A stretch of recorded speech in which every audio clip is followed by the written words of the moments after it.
Yo, what's going on, everybody? I just realized I was muted. Sorry about that. I was talking for like 10 minutes straight.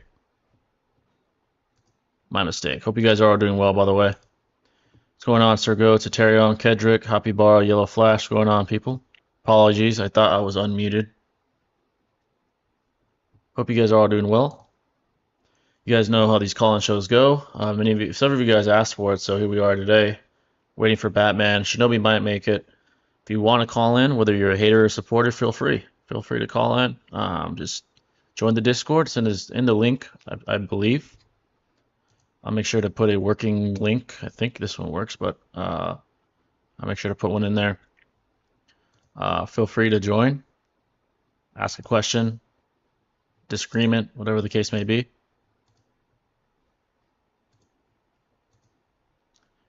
But yeah, folks, any questions you may have, feel free to ask in the chat as well. Any questions at all?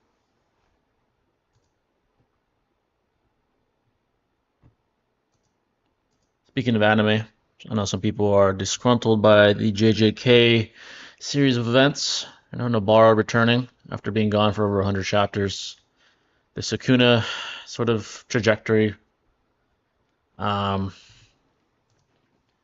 It's to me, it's a little rushed, in my opinion, the way it seems to be concluding.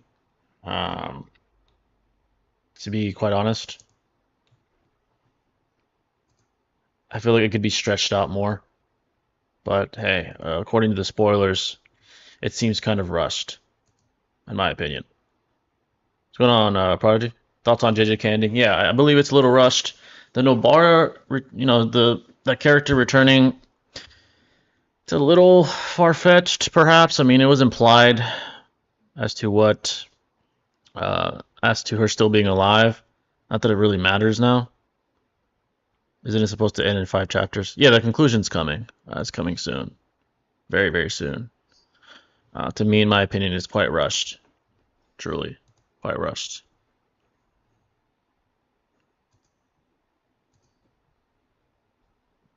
I can't hear you on Discord. You can remember with only 5 chapters. Yeah, certainly rushed. People say they can't hear me on Discord.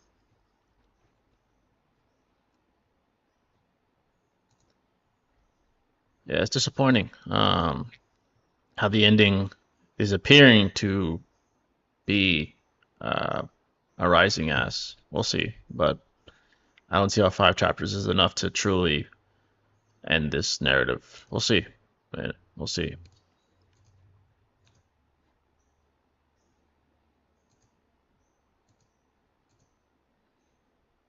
Yeah, folks, any questions at all, feel free. It can be about JJK, Boruto, Dragon Ball Super, comic books. My video I just dropped Toriyama. A lot of people are upset with that, but I had to do it. I've been seeing these infiltrating claims of Toburama being stronger than it really is, so I had to make that video. Feel free to ask about that as well.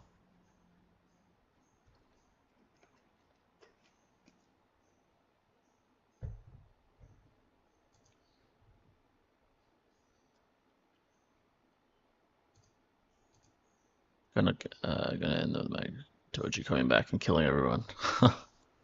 Toriyama's a fraud. Yeah, these claims that I've been seeing, just quite bizarre, quite far-fetched. The claims I made in this video, I don't think anyone's done to refute the most common Toburama wanks, I believe. The refutations that I came up with for this video. Toburama the Kisame victim. Hey, perhaps.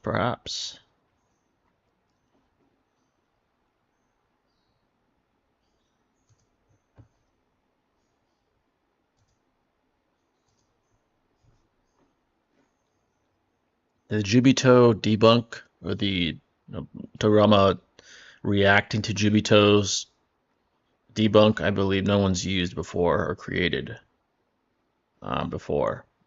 So it's a new sort of debunk to use in the community. Thoughts on the recent Boruto chapter? So this whole sort of seeing in the future type aspect with Koji was cool, I suppose. I suppose it was quite interesting. The 10 direction ability or whatever it's called exactly. Need to reread that part. So it seems Koji's aware of alternate sort of scenarios that could take place depending upon the prerequisites, right? The prior series of events will lead up to possibly what he describes as the worst possible future, and he's trying to attempt to aid Boruto to avoid that worst possible future. So that's interesting, I suppose. Perhaps one of the only ways to combat, truly powerful individuals such as Jura, perhaps Damon in the future, Ida, is to have, some sort of cracked ability such as that. I don't mind it. We all know who's gonna have issues with it. Lol. Yep. Fuse Kisame over a live Itachi. I don't know about that. Most of the claims I see is Saruma could have beat Madara back during the Warring States. So I ask people, why didn't he help his brother? That's the easiest contradiction. He didn't help. All right. People say, well, just because you're slower, just because you're faster. Well, what was the claim again? Someone on my video said, I'm trying to remember exactly. You don't have to be faster than someone to be stronger than them. That's an oxymoronic statement. If you're not fast enough to hit someone, then how could you possibly be superior overall? It's a contradicting statement.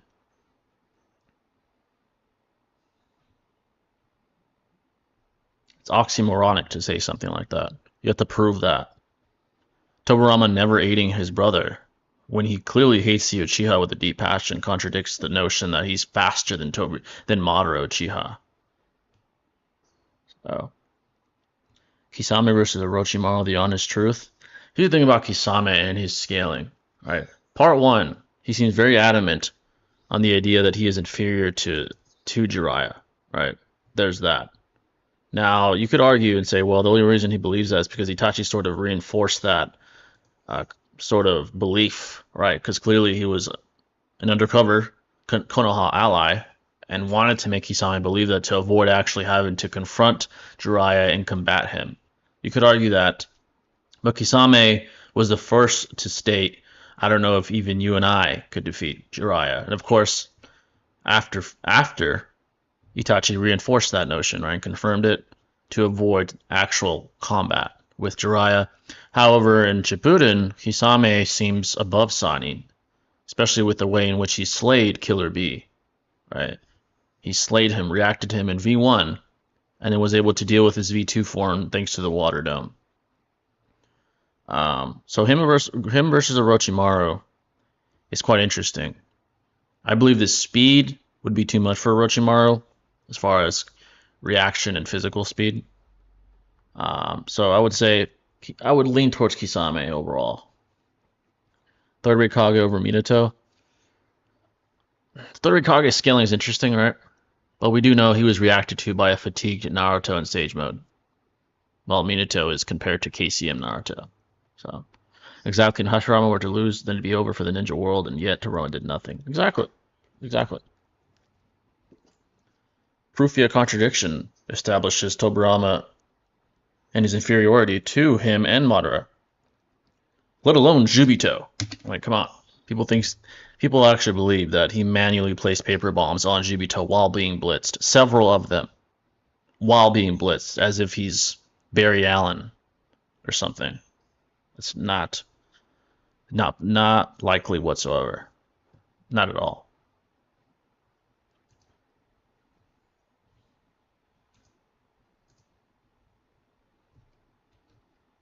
Tobirama's quite the defended character, I'd say.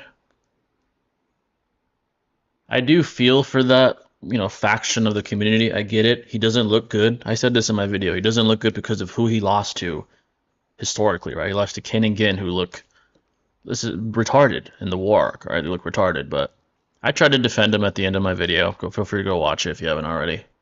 I tried to defend him after I debunked, the wanks.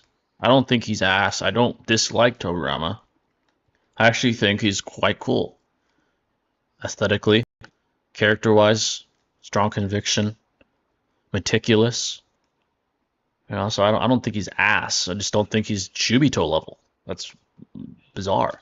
Big up from Jamaica. What's going on, H2O? Appreciate that, brother. Shout out to Jamaica as well.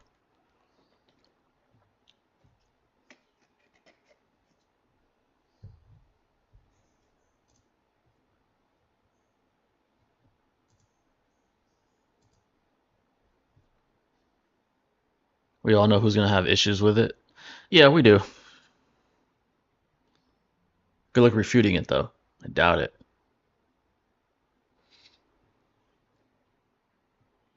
Yeah, folks, any questions at all?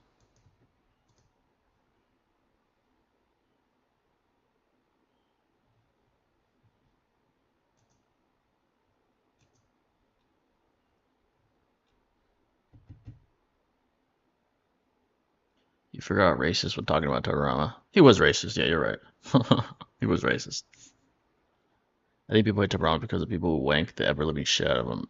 Yeah, I agree. I think it's sort of a nuisance to constantly hear these like just bizarre and outlandish wanks. That's why people start to get a bitter taste in their mouth whenever they hear the name Tobirama. Same thing with Kakazu, right? With a certain someone wanking him to oblivion as well. Togorama and Zoro can't escape those allegations. Yo. Yo, we got Batman in the house, folks. Yo.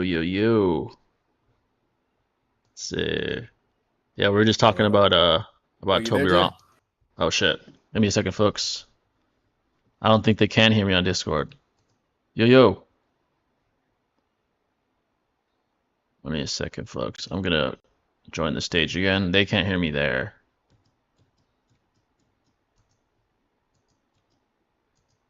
Give me a second, folks. Yo, can y'all hear me now? Yeah, I can hear you now. Okay, Yep. that's weird. They could hear me on the stream, but for some reason on Discord they couldn't hear me. It's weird. What the hell? Yeah, Yeah, no, that's I weird as couldn't hear fuck. you either on Discord. It's weird as fuck. Yeah, we were they're talking about Tobarama and the wanks and how I debunked them, but yeah, that's what we're talking about right now. Shout out Clone Jutsu Oh is yeah, low-key the no, easy strongest claps. Yeah. jutsu. Yeah, for real. Jutsu constantly train with clones to constantly do months of training in a day. Shout out Clone Jutsu is dope for sure, bro. I No, agree. one thing I really enjoyed because I saw it. Yeah, What's it called? And eventually I'm gonna post a reaction too.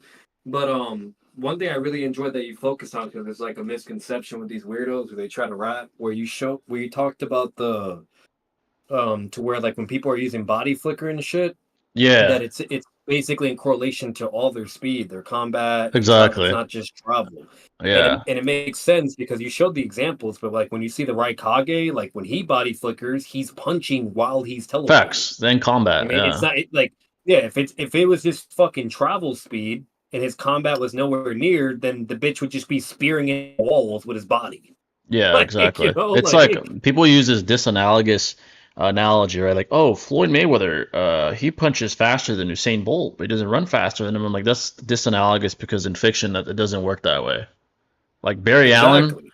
Barry Allen punches faster and runs faster than everyone in fucking the Justice League. Like it doesn't work that way with fictional based realities. That doesn't mean Minato punches fucking slow and runs fast. Like that doesn't make any sense. No, yeah, like Um, it's retarded. yeah, Like, bro, and even you said it in the video too, but consistently wise as well. Like in DC, Marvel, yeah, or anime, it's they fiction. all have the same speed. Like the Flash, like he's not like fucking moving way quicker than he can punch. No, it's all in sync. Yeah, Like literally, fucking literally. It's like it's not. It's a dissonant, and it's colloquial. These terms, combat and travel speed, they use these like colloquial terms to try to create the narrative that someone that's fast, as far as like how fast they can move from point A to point B, is slow when they throw a punch. That's not how it works. Not in Naruto at all. no That's not how it works facts. whatsoever. Unless you have a cracked hacks ability, like fucking. I mean, Minato has flying Raijin, which gives him instant speed in that when he's teleporting, but he's still fast regardless. Like it's a disingenuous way to try to paint the narrative that he's slow or some shit. Like, come on, bro. Let's be honest here. No, it's absolutely retarded. And then like what's even worse is if you analyze and actually read the show and watch the fucking show, like literally fucking like when Minato, whenever he does his body flicker, he's literally using his combat speed at the same time. Like when he Yeah, saves literally, baby Naruto, like he uses body flicker, not even flying Raijin, and he saves Naruto from being stabbed from Obito's kunai when he throws literally. Naruto in the air. You Yeah, know, like he's using body flicker, moving super quick, travel, and his combat to grab Naruto and then get out the fucking way. Like, Yeah, I don't, exactly. I don't understand. Like, Yeah, uh, EMS Sasuke versus Edo Nagato. Honestly, I'd probably still lean towards. That's a tough fight. Probably Edo if Nagato. it's yeah, Nagato, if it's beginning EMS Yeah, beginning, Sasuke, beginning. Yeah, yeah, if it's like the end of the war arc, I'd Sasuke. probably lean with Sasuke if he Yeah, has perfect Susanoo. perfect Sano. Yeah, Yeah, if he doesn't, then he might still be fucked. Like, don't get me wrong, his jutsu activation is really fast because he can react and save Naruto from like unstable Jubito's like truth seeking orbs and shit. yeah, And the truth seeking orbs couldn't even pierce through his Susanoo. So like he has insane durability, crazy activation speed at that point. But the problem is though is Nagato has hacks. He can still technically absorb the Susanoo, yeah. things It's like that, possible. Yeah, whatever. exactly. Yeah, Yeah, he's gonna have way more stamina, way more chakra and shit like that. So I just that's where it kind of gets probably like Sasuke would need a perfect Susanoo in order to I think to power cliff him. Otherwise, he's yeah, kind of fucked because he's not built like Itachi with the intelligence with a Totsuka blade, shit like yeah. that, a Exactly. Tsukiyomi, Yeah. so If people watch your top 20 vid, they would understand that you don't think he's ass. Yeah, Toriyama's strong. He's just not fucking yeah, Chubito level. It's ridiculous. I yeah, don't no around. facts. Yeah, exactly. I don't go around saying Kisame can beat Madara. Kisame is a fair character. Yeah, exactly. It's just wanking characters makes you not like them when all you hear is wanks and shit. Speaking of Kisame, strongest character he can beat. The strongest character I could see him beating is a Sannin, perhaps. Killer B in Killer a B, a sense, Sannin, but yeah, like yeah, a Sannin one Sonic, on yep. one, perhaps. That's like arguably the Yeah, strong. yeah, he's not beating all three. He won't No, beat no, all no, no. three. Yeah, no, no. He's not beating all three, especially if they use their Sannin plus forms. I could see him beating perhaps one on one, any one of them one on one. The strongest Facts. you could say, and it's debatable, is Tobirama. Perhaps. Perhaps. I'm gonna be real with you. This might sound crazy, but I might lean with Kasame on that, bro. Yeah. Because like if narratively he just looks better. Feats he looks better. Like he's over here slapping up Killer B and Narratively, shit. yeah. Yeah, like narratively he just looks better. The feats are better. While unfortunately, whether if you think it's bad writing or not, he didn't. Tobey got slapped up by Ken again twice. Or Yeah, a that's the unit, worst arguably part. the second time. But the Yeah. first time he's at full power. He had a Kage level opponent. He basically had like it's like the right Kage getting Gaara's help at the five Kage summits against Sasuke, right? He had help Yeah. from the right Kage, and he was brought to the brink of death. You know what I mean? When you analyze Ken and Gin, because people always try to rat and be like, oh, they had a attack or whatever, some bullshit, whatever, blah blah. That's bullshit because for one, he's a sensory ninja. Two, he's at a political fucking area, so he is gonna be a guard. He's with an enemy nation. You know what I mean? Like he's not just gonna be Yeah. like, oh, there's no way. So like he's gonna be on guard. His sensory will be up. You name it, the whole nine. And most importantly, the way Ken and Gin fight, if you analyze them in the war arc as Edos, they just want the smoke. They Yeah, don't give a fuck. And and then, I you tried to know, like defend him, but like I said he's at least Kage level. Like yeah, he lost to King twice, yeah, but you he can't is. say Yeah. he's not like dog shit like people try to say either. But Yeah. yeah, that's the Facts. most damning part is that who he lost to and how bad they looked when they were Yeah. in the narrative. Like Like they look retarded. he would But and he wouldn't lose to Base and Kinnigan because that's no, no, bullshit, no. right? Like Yeah, no, no. there's no way he's Dari level or Shikamaru level, all that there's no way. But what's it Yeah, called? But what I think happened is either Tobirama killed one of the brothers, and then the other one raged, right? You know what I mean? He yeah. went V2 mode or whatever, V2. and then Tobirama couldn't do shit. He couldn't pierce through the V2 armor. He's getting overpowered, whatever. And Tobirama was probably faster, and he could dodge for the most part, whatever. But he just couldn't do anything. Can't hurt him. And Yeah, because yeah, and because other ninja are there, probably like joning, whatever. You know how the Okages are. They're always going to try to protect their ninja as well, or yeah, or defend the innocent. That's a weakness they have, unfortunately. yeah, So basically, he was just engaging in a fight, and he couldn't really do anything to V2 Kin or Gin or whatever. And then he just got slapped up, and that's why he was on the brink of death, and he had to use Flying Raijin to escape. exactly. Like I guarantee you, that's more than likely very probable what occurred and happened. And it's the only thing that makes sense because uh just like Jay said, we see where he's very nerfed as an Edo and he's equal to Old Man Harrison. you Yeah, know. exactly. So and he's not Yeah. yeah, and he's not even at full power. Like there's two Edo nerfs. There's the one in the War Arc, and then there's the one in the part one during the Konoha Crush. The Yeah, and that Konoha one's like Crush Edo ass. They're nerf, ass. Yeah. yeah, that's like really bad. Where Todoroki was fucking blatantly Sonning level and Old Man Hiruzen level, you know. And Yeah. then you have the War Arc where he even announces it himself. He's like, "You made a mistake. You brought us close to our original power." So now he's close to it, and then that's why he was like, "I can override your control." And I can just fight you, right? You know, but then Yeah. Orochimaru had Hashirama cells, and he used hacks in order to subdue Tobirama. You know, Exactly. so like with all that into consideration, like Tobirama is blatantly either above the Sonning or at least around the Sonning level or whatever, because he has defeats blatantly. And that wasn't even at full power. So imagine at full power, in my opinion, he would be above the Sonning and Old Man Hiruzen. You know? Yeah, definitely full power. Now if it's prime young Hiruzen, he's not over him because Oh the no, data no. book says Yeah. Hiruzen surpassed him, Surpass them, and man. even Hiruzen in the War Arc where technically he is prime, even though it is old man, but because the Edo, it actually amps him, kind of similar to Itachi, you know. Yeah. So now he doesn't have to worry about his stamina and all that, whatever, blah blah. So he can kind of like go fully all out, and so that Hiruzen also outperformed Tobirama as well in the War Arc. Yeah. Like like that's basically where he's at. And Jay said that in his like top 20 video too. Like Yeah, he's strong. he said he beats Sonning, he beats Old Man Hiruzen, but he wouldn't be able to beat a prime young Hiruzen. He obviously is not Madara Hashirama level and bullshit or Yeah, no, Jubito no. level, you know. So like, Nah. and he's not fucking Nine Tails V2, you know, level either, and Nah. or Casey and all this bullshit. Like he has limits, you know. Yeah, he's strong though, So but yeah, folks. By the way, if you're in the audience, just raise your hand. I haven't checked, and we'll let you in to the call-in show. Kedrick, $2, appreciate it, brother. Hokage Minato versus all three Sani put together. He'd beat all of them. he'd be all of them. They're too He's slow. that strong. Yep, Yeah, yep. he's too slow. They're all way too slow. He'd fly and Raijin behind every single one of them and like Even slash their necks. Tobirama would do that too. Yeah, Tobirama could kill them all too because he's yeah, above the Sonic. he's above the Sani. Like those guys are blatantly, significantly above the Sani. $2 Yeah. again from Kedrick. I appreciate that, brother. Hokage Minato versus the Akatsuki Gauntlet. He would slaughter most of them until he get Kisame, perhaps a slight struggle, and then the top three he'd lose if they're at full power. Yeah. Any one of them would beat him. Hokage Minato Yeah, wouldn't beat Itachi. I could see. Yeah, I could see a Kasami like clapping up like all three base Soning, but like if they go to Yeah. their next forms, he's kind of fucked. Yeah, exactly. So Minato would beat most of the Akatsuki in a gauntlet, but once he gets to the big three, it'd be too much. I don't think he beats any one of those three one-on-one at full power. I mean, Yep. none of them. Not Itachi, not And the Pain. reason why he Yeah, struggles to Yellow Mask Obito. yeah, and So that's a you know, teenage version of fucking Obito. So yeah. less experienced. Yeah.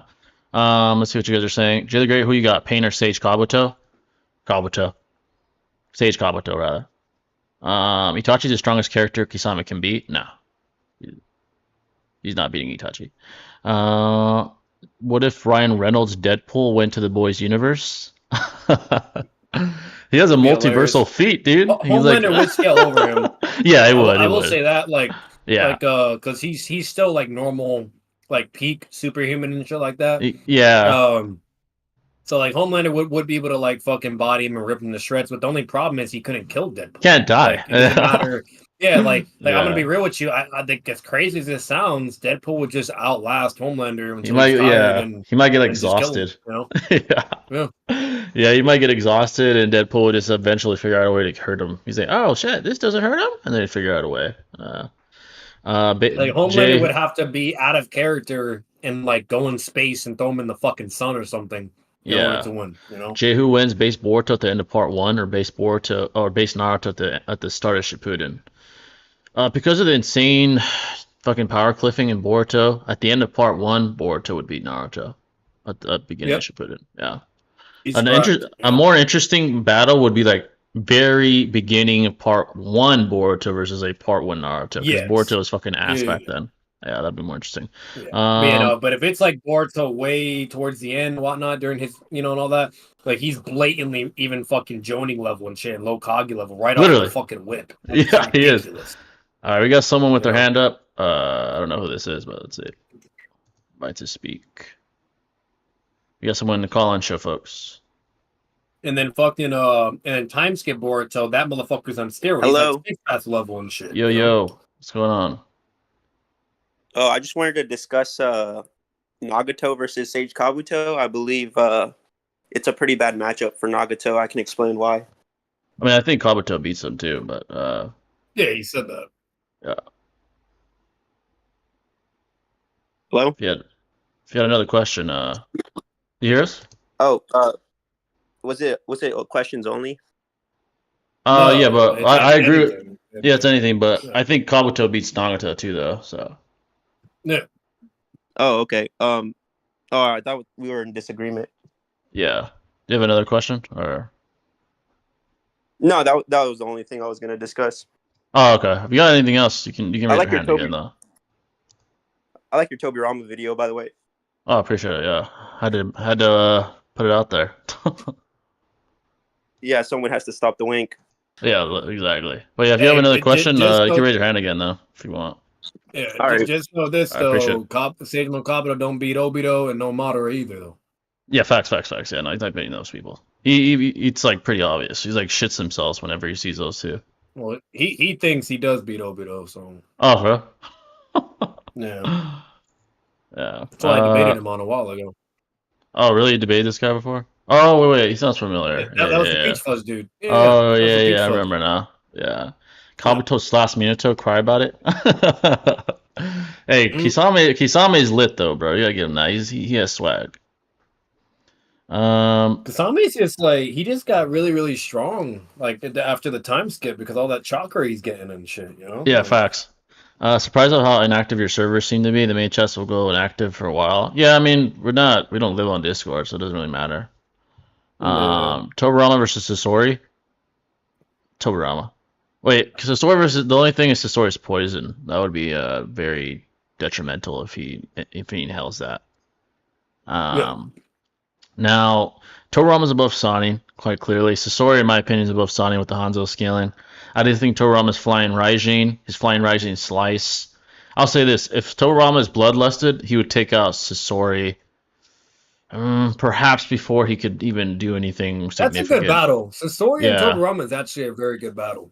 if he like produces that fucking poison and like with the Yeah. gaseous and his gaseous Yeah, because what nature. does he do with like a smoke screen like everywhere? You know what I mean? Like a gas Yeah, smoke and screen he and can't go fucking anywhere like near like that. That would be the yeah. worst. So it's certainly situational. If Sasori has the poison emitted, and he has his He has to deal fucking with the puppet's first house, puppet form, the yeah, Hiriko, you know, the like that, you know, he has Hiriko, to deal with that first, you know? and then especially if he uses his 100 puppets jutsu and the poison, I don't know what And Toriyama would do. yeah, he has that like Yeah, I'm gonna be real, like let's say I'll say this. Tobirama could probably get past the Hiriko puppet, but the moment he whips out the 100 puppets in the third Kazekage, like that's where it's gonna get fucking hard. yeah. Plus the poison, and here's the thing: Toriyama can't get cut once. If he gets cut once from the poison, like the poison coated needles, he's done. That's the problem. And every time he uses Flying Raijin, that's very taxing on his chakra. So he has Yeah, to be very careful. Like he's gonna be able to use it a good amount of times. I'm not saying he can only do like 2 or 3 times. He has a shit ton of stamina and chakra. He's a yeah, senju, but like it's still very taxing for people that have crazy stamina and chakra. Like Minato, like he has a crazy amount of stamina chakra too. But after him doing it a good amount of times during the Nine Tails incident in Obito, he was eventually starting to get gassed out. You know, so exactly. Yeah. like while Sasori, he's not expending tremendous stamina or chalk. Like, bro, that man wasn't even huffing when he was fighting Chio. He was just casually Just having a chilling. great time. Yeah, Yeah. chilling. You know, so like, and he has all these crazy amount of fucking attacks he can just spam at you. So Yeah. like Yeah. I don't know. Tobirama's best win con is one, he's bloodlusted. Two, he uses something with extremely high AP that would take out the Hiriko puppet and Sasori, which would be like the tandem paper bond jutsu, which is not something he does off the jump unless he's fighting someone like fucking Yeah, he Jubito. needs an Like, Edo. Yeah, yeah, he needs an Edo to he do needs that an too. Edo, So so he would have to have an Edo Tensei, like Edo Tensei Jutsu active, and he would need to be bloodlusted and shit. So that's not in character for him to do like right off the and jump. him So getting pressed like the whole time, like it's gonna be very hard for him to even do that. Like yeah, poison he'll have to everywhere. fly Raijin away, and Yeah, then summon an Edo, and then fly Raijin back in order to do that. So, exactly. So it's certainly situational. He could win, but it has to yeah. be like with certain situations. May Mhm. might give Kisame a run for his money. Fucking May. I'm generally worried about how bad JJK is ending one if even 6 is slandering it. Yeah, I saw that. Even 6 was like, dude, not even I can defend this shit. Bro, Like, bro. it's ass. Like, dude, Bro, what? like, you wanna know what they're doing? You wanna know what the Bro. fuck they're doing, bro? They Yeah, brought back that chick, yeah, and she Nobara or some apparently shit. is Sukuna's kryptonite, and she has like the hacks that she uses, Oh my and that can god. fuck Sukuna up. That's so So stupid. they're beating him because of it right now. Out of all the people that defeated him, it better not be her, bro. like, like Yuji's only been able to fight him because like Sukuna's so tired. But yeah, like, he's but tired. she came in the mix, and her hacks is like slamming the fuck out of him, bro. God damn it! Like, Not and, Gojo, not he's doing nobody like else. really bad. Like he's like severely injured and everything. He's coughing blood. He's panicking. I'm like, bro, what the hell is this bullshit? Like, where was she when Gojo was fighting him? Dude, like, not Gojo, not Hikari. What the fuck is Hikari? First of all, not Yuji. It's gonna be this chick. Come on, bro. That's Bro, crazy, man. Like that's like Sakura dying in part 1, and then coming back somehow to defeat Kaguya. Yeah, What literally. the fuck is that? Yeah, I'm like, bro, what the fuck? What is that? That's pretty. Like, gay. I get you want to be different, but this is not it, bro. That's all I gotta say. It's not it. It's not it, bro. Fucking it. It's not it, man. No one wanted that Like, shit. bro, if this was gonna be like your final saving grace to defeat Sukuna with some hack shit, because don't get me wrong, her hacks is very strong. Like we've been known that. But like, if that's what it's gonna be to take him out, I'm sorry, he should have been taken out while he was fighting Gojo. Then On God, she should have pulled up. Yuji should have pulled up, and the other dude. Now it's like Team 7, right, against the big bad, basically. Yeah, bro. Yeah, they should have jumped him, and then he dies. Well, why, It's why this? like, I know Gege tried to negate that by saying, "Oh my God, if we get involved with Gojo and Sukuna, we'll die." Like, but dude, like, this chick? Come on, man. I don't understand that shit. Clearly not, because like, her hacks is. She's beating him. Yeah, bro. What the fuck is that? That's crazy to me, man. Also, and found the thing that pisses me off too, bro. Her half her brain and head was fucked. Yeah, like, she got fucked up. She got fucked up. Yeah, but yet, like, she comes back somehow. But Gojo, who was split in half and still had his head intact, you know what I mean? Like, his brain's fine, his head's fine. Yet he can't come back, but she can. And he used his fucking healing. Yeah, reverse curse technique. Yeah, because he even told Toji, he's like, you should have hit the head, otherwise that's why it came back. So it's like, how the fuck can he not come back, but she can when she doesn't even have half her head? Exactly, bro. I don't know what Gege's thinking. Not the way to go out, in my opinion. Apparently, it's gonna end next month, like the whole fucking narrative. It doesn't sound good. That's all I gotta say. It doesn't sound good. I always find it weird that every single living Uchiha was in Konoha at the night of the massacre. Shouldn't at least a few of them have been on missions? I mean, it was nighttime. It seems most of them aren't like battle types besides like the police force, and I guess they were all there that night. They were all hanging out in the fucking police.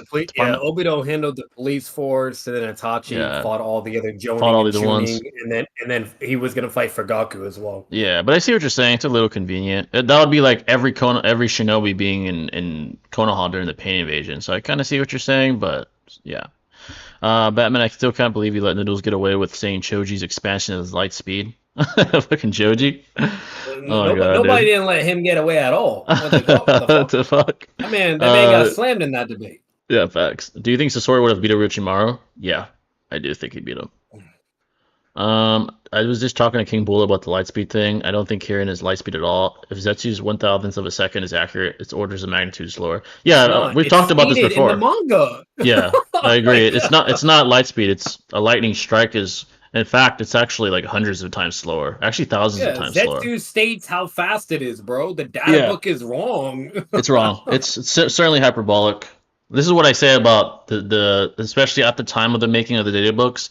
Kishimoto and company wanted to kind of hype up these characters, right? Like with Heavy Sasuke, where it says he's unbeatable and could beat the Akatsuki, and literally in the same fucking panel, it shows Obito surviving the fucking thing because he used Kamui. So clearly, you can't kill everyone in the fucking Akatsuki. It's hyperbolic.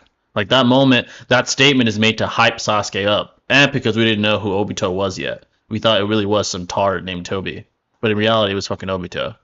So that just proves that there's a lot of hyperbolic statements that were made in that fashion to hype up characters during the narrative's running when it was still like being made. Now, obviously, it's hyperbolic in hindsight. So they have a purpose. Toriyama over Itachi? No. Thoughts on the tipping culture in America? This is weird because I think tipping customer service employees is a good thing. Obviously, if they're dog shit, you don't owe them a tip. Yeah. But I believe there are individuals in America that believe it to be a burden. Like, dude, you're fucking going on a meal. The fucking waiter has to like go back and forth, help you, help others, have to like carry shit, has to do all this shit, and you can't tip them like $5, $10, bro. Is it that tough? Is it that tough? Is it that much of a problem?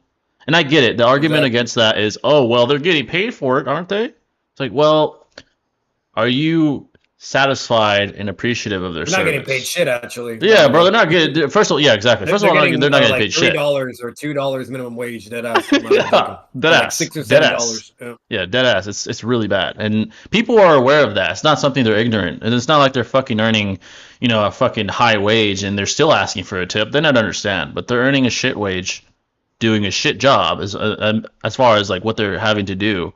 It's like the fucking most not humiliating, but one of the lowest forms of labor, and you can't give them like fucking $5, bro. Come on. Like, I think tipping culture is good, my opinion, especially with the wages of today in America. So Sakuna going out sad over a bitch. Facts, bro. That's sad. Sad. Itachi Slime Soberama. Thank you. That's facts. Gege gotta run my fade, bro. I think everyone wants to run his fade right now, bro, and I don't blame him. I really don't. I'm Really, not really not don't. lying, bro. The only way, in my opinion, I feel like he can fix it is if he brings back Gojo and they come Facts. together as a team to beat Sukuna. It's like That's the only Yuji. way. Yeah. Yeah, exactly. Like if Yuji, they don't bring back Gojo. Gojo, bro, I'm gonna be pissed. Facts. Both MHA and GDK are going out sad. I heard that about MHA. For some reason, they're saying I haven't. I started watching it very slightly, but I've been watching more One Piece. I heard MHA is going out sad, but I don't know what it means. What they mean by that yet. I need to like finish it. A cool match Torama could have would be against a hypothetical 10-year younger Hiruzen or Hiruzen from the Nine Tails incident. That'd be interesting because if we know and we can conclude that Hiruzen eventually surpassed Torama once he reached his prime.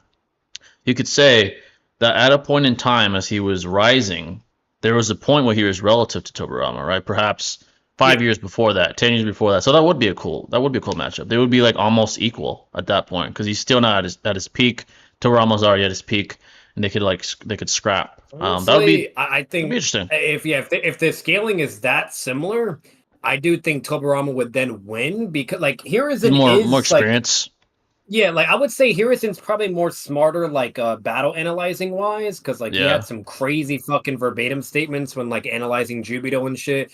While Tobirama, the only thing he had is nature energy is his weakness. You know what I mean? But what's it called? But other than that, like if they're that similar, I do think Tobirama wins because the flying Raijin, like that creates such a great opening, especially if you're relative.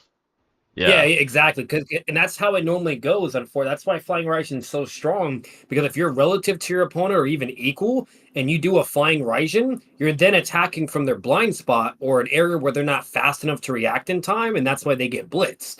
You know, so it's kind of similar with Kakashi and Kakuzu. Their scaling was so similar. That's why whenever they attacked each other from behind or a blind spot, they got a speed blitz. You know. Yeah. So that's why I'd more than likely probably give that to Tobirama. Yeah, Flying Raijin would just be a hard counter, you know? Yeah, it would be a hard counter. $2 from Kedrick, appreciate that, brother. Thoughts on Tate getting arrested again? Yeah, so this was recent. Not surprised with the Romanian justice system. It's all bullshit. It's bullshit. It's fucking dog shit. Yeah, bro. It's bullshit. It's fucking human no tea. Evidence. No, it's human. It's apparently human tea and a certain activity with a minor. Like, bro, a minor? Yeah. The context is it was there was a girl that Tate knew that brought either her friend or I don't remember either friend or sister, and apparently that girl was like 17 at that time, and they were at like a party or whatever that was hosted by the brothers, and they did nothing with them, whatever, blah blah, yada yada yada. But because they knew her years ago when because they knew that woman and the woman that was friends with the 17-year-old and brought her. So it wasn't even them that invited her or brought her to the party. It was her that brought her to the party. And they didn't know her age at that time either. But either way, that's what happened. Nothing happened, whatever. It's bullshit. But because they knew her, therefore then the whoever the fucking government is over there, they started trying to basically say that for they're trafficking minors as well or some My shit or God, something like that bro. basically. So bull. It's clearly a And smear it's just and campaign, it's man. crazy because it's like that was years ago, What but then the out of nowhere fuck? now they're allegedly trafficking minors, and the chick Oh is like my. 26 years old now. And mind Oh you, my that God, chick and all these other girls are all like saying we were never trafficked, we were never abused. Like they're all bro. sticking up for him as well. It's You a name it, smear the whole nine. campaign. Yet that's still not enough, you It's know. this. It's literally a So smear campaign, bro. Like, come on, yeah. man. Like, how much more obvious could you make it that this is a political hit? It has nothing to do with trying to fucking garner justice. It's you trying to smear them through the mud as long as possible with and this and it's long-awaited fucking yeah. trial and whole bullshit judicial process. Like, bro, come on. Give Another bad thing too, Jay, that's really sus is this happened right after he made a podcast episode of exposing everything they've been doing and It's what they've been funny, trying to do, funny, yada bro. yada, calling them the Matrix, whatever. Right when he did that, next thing you know, they arrested him again. Very coincidental, very convenient, Yeah. very coincidental. Like, come on, bro. How much more obvious can you make it? By the way, any progress with One Piece since last time? Yeah, so I reached the part where they recruited Sanji. They went to that like restaurant boat, and I fuck with that. I fuck with that little, if you want to call it a mini arc, whatever. They went to meet Sanji the cook. I like Sanji. He's a pretty cool character. I like kind of like the characters that they had to battle. They had to battle that one dude with the fucking shield. He has like apparently he had like infinite durability, but he got fucking exposed. And they fought another captain who was a stud as well. Let's just say this: Luffy's that guy. He's always, making ends meet with his ability to just overcome. Fuck with it. Very Naruto-like, very Yeah. Naruto-esque. The scaling nowhere near Naruto, not even part one. But I really fuck with the narrative so far. I fuck with Luffy. Zoro's a dog. I really fucked with him when he fought Mihawk, who apparently. So Zoro's whole thing is he wants to be the world's greatest swordsman. Kind of like he reminds me of Sasuke. Sasuke wanted to be the strongest to beat his brother. Zoro wants to be the strongest swordsman to fulfill a promise. Kind of like Sasuke with the promise he made to himself. But he met this guy named Mihawk, who really is the best. And let's just say this: the way it went was like Sasuke versus Itachi Part One when he got fucking choked against the fucking wall. Zoro got fucking dog walked by him really badly. He even said, "Just kill me now. Fuck it. I don't even deserve to live." But Mihawk said, "Hey, you're tough, bro. I want it. Next time we fight, I want you to give me a fight so you could take the title." So that was fire. I really fucked with that moment. So far so good. I fuck with One Piece. The scaling is starting to open up more and more, little by little. Nowhere near Naruto, not even part one, but I fuck with it though. I'm enjoying the narrative. Mihawk is a dog, though. Mihawk is a dog. He fucking basically one-shotted Zoro. Like, it was nothing to him. So he clearly is in a whole nother level as far as scaling. Whole nother level. So he dog-walked everybody. Everyone got dog-walked. So Sasori beats Orochimaru. Do you think Chio and Sakura could beat Orochimaru? Here's the thing about Sasori against Chio and Sakura. He was slowly using less and less effort. Right? By the time he saw his fucking parents, by the time he was, reminding himself of his parents, it's like the guy started to give up. They had perfect prep time for him, right? With fucking Shio knowing his every move, and Sakura creating an antidote for his poison. So no, I don't think they'd beat Orochimaru. Orochimaru doesn't hold these feelings that Sasori did, nor would they have prep time for him. He doesn't have poisons and none of that shit. Things that are well known. He's constantly improving upon his arsenal and improving upon his skill level. So no, they wouldn't beat him. I've heard people argue that Kirin has to be light speed because if it's lightning speed, Itachi would be slower than Kakashi for failing to physically react to it. Thoughts? One, he's holding back. Two, he's ill. So it's not really a fair comparison. He's like fucking dying Like and all the way alive. at that point in time, like he's Yeah, blind it's and like he's fucking literally dying. coughing blood. He's like on the verge of death. Like Yeah, literally. So and he's holding back. So you could argue he allowed himself to be hit to some extent by that Kirin as well. So no, he's not slower than Kakashi. No, he's not slower than Kakashi. Bro, Mihawk with the butter knife. Oh yeah, so when Zoro was fighting, because Zoro had like these 3 swords, and Mihawk used a fucking butter knife and beat Zoro with it. Like he didn't even have a real sword with him, and he fucking beat him. He what had like the a fucking fuck? butter knife. Yeah, I was like, dude, how much more can you humiliate this guy? Zoro was like, bro, because he tried to blitz Bro, that's Mihawk full worse than speed, Jigen with taking off his shoes in fucking literally, Naruto's bro. house, bro. And then when he A asked him, buck he's like, knife? yeah, literally, he pulled out a small little ass knife, and then when Zoro asked him, he's like, "This is all I need. I don't need my real sword." And then when he tried to blitz Oh my Mihawk. god. He blocked all 3 swords from a bloodlusted Zoro with his fucking butter knife, like nothing. I was like, bro, what? That was humiliating. That was probably the worst L I've seen in so far in One Piece. It was a horrible fucking Bro, yeah, that's slaughter, crazy. bro. That's like fucking Jigen whipping Naruto and Sasuke's ass. Like it was horrible. Or like Orochimaru getting fodderized by Itachi. Like it was that bad. With a little life no less. Plus Sanji's flashback is intense as fuck. I fuck with Sanji, bro. Like his whole story with that fucking he was basically starving, and this fucking old like captain pirate gave him the last of his food, and that's the only. So he's very loyal to him and shit like that. I fuck with that. Very loyal, very noble. Orange Mask Obito versus KCM2 Naruto. KCM2, I think, would be too much. Yeah, the reason why it's because like Obito's commonly would be able to avoid the attacks. Yeah. Because of jutsu activation, but whenever he has to try to attack, meaning he has to materialize his body, he'll get fucked. At that exact moment, he's getting blitzed. Yeah. He's getting boxed. So, he's getting boxed up by KCM2. He's only above. He's only around KCM level or slightly above that. Slightly above. So. Exactly. Yeah. He needs that Rinnegan to really close that gap. So. But yeah, folks. Any questions at all? Feel free to ask any questions at all here. But yeah, One Piece, I'm messing with it, man. It's good, pretty good. It's not as good as Naruto, but it's good for sure. It's definitely good. Great world building, like everyone says. The first few episodes are world building because they're kind of recruiting their crew.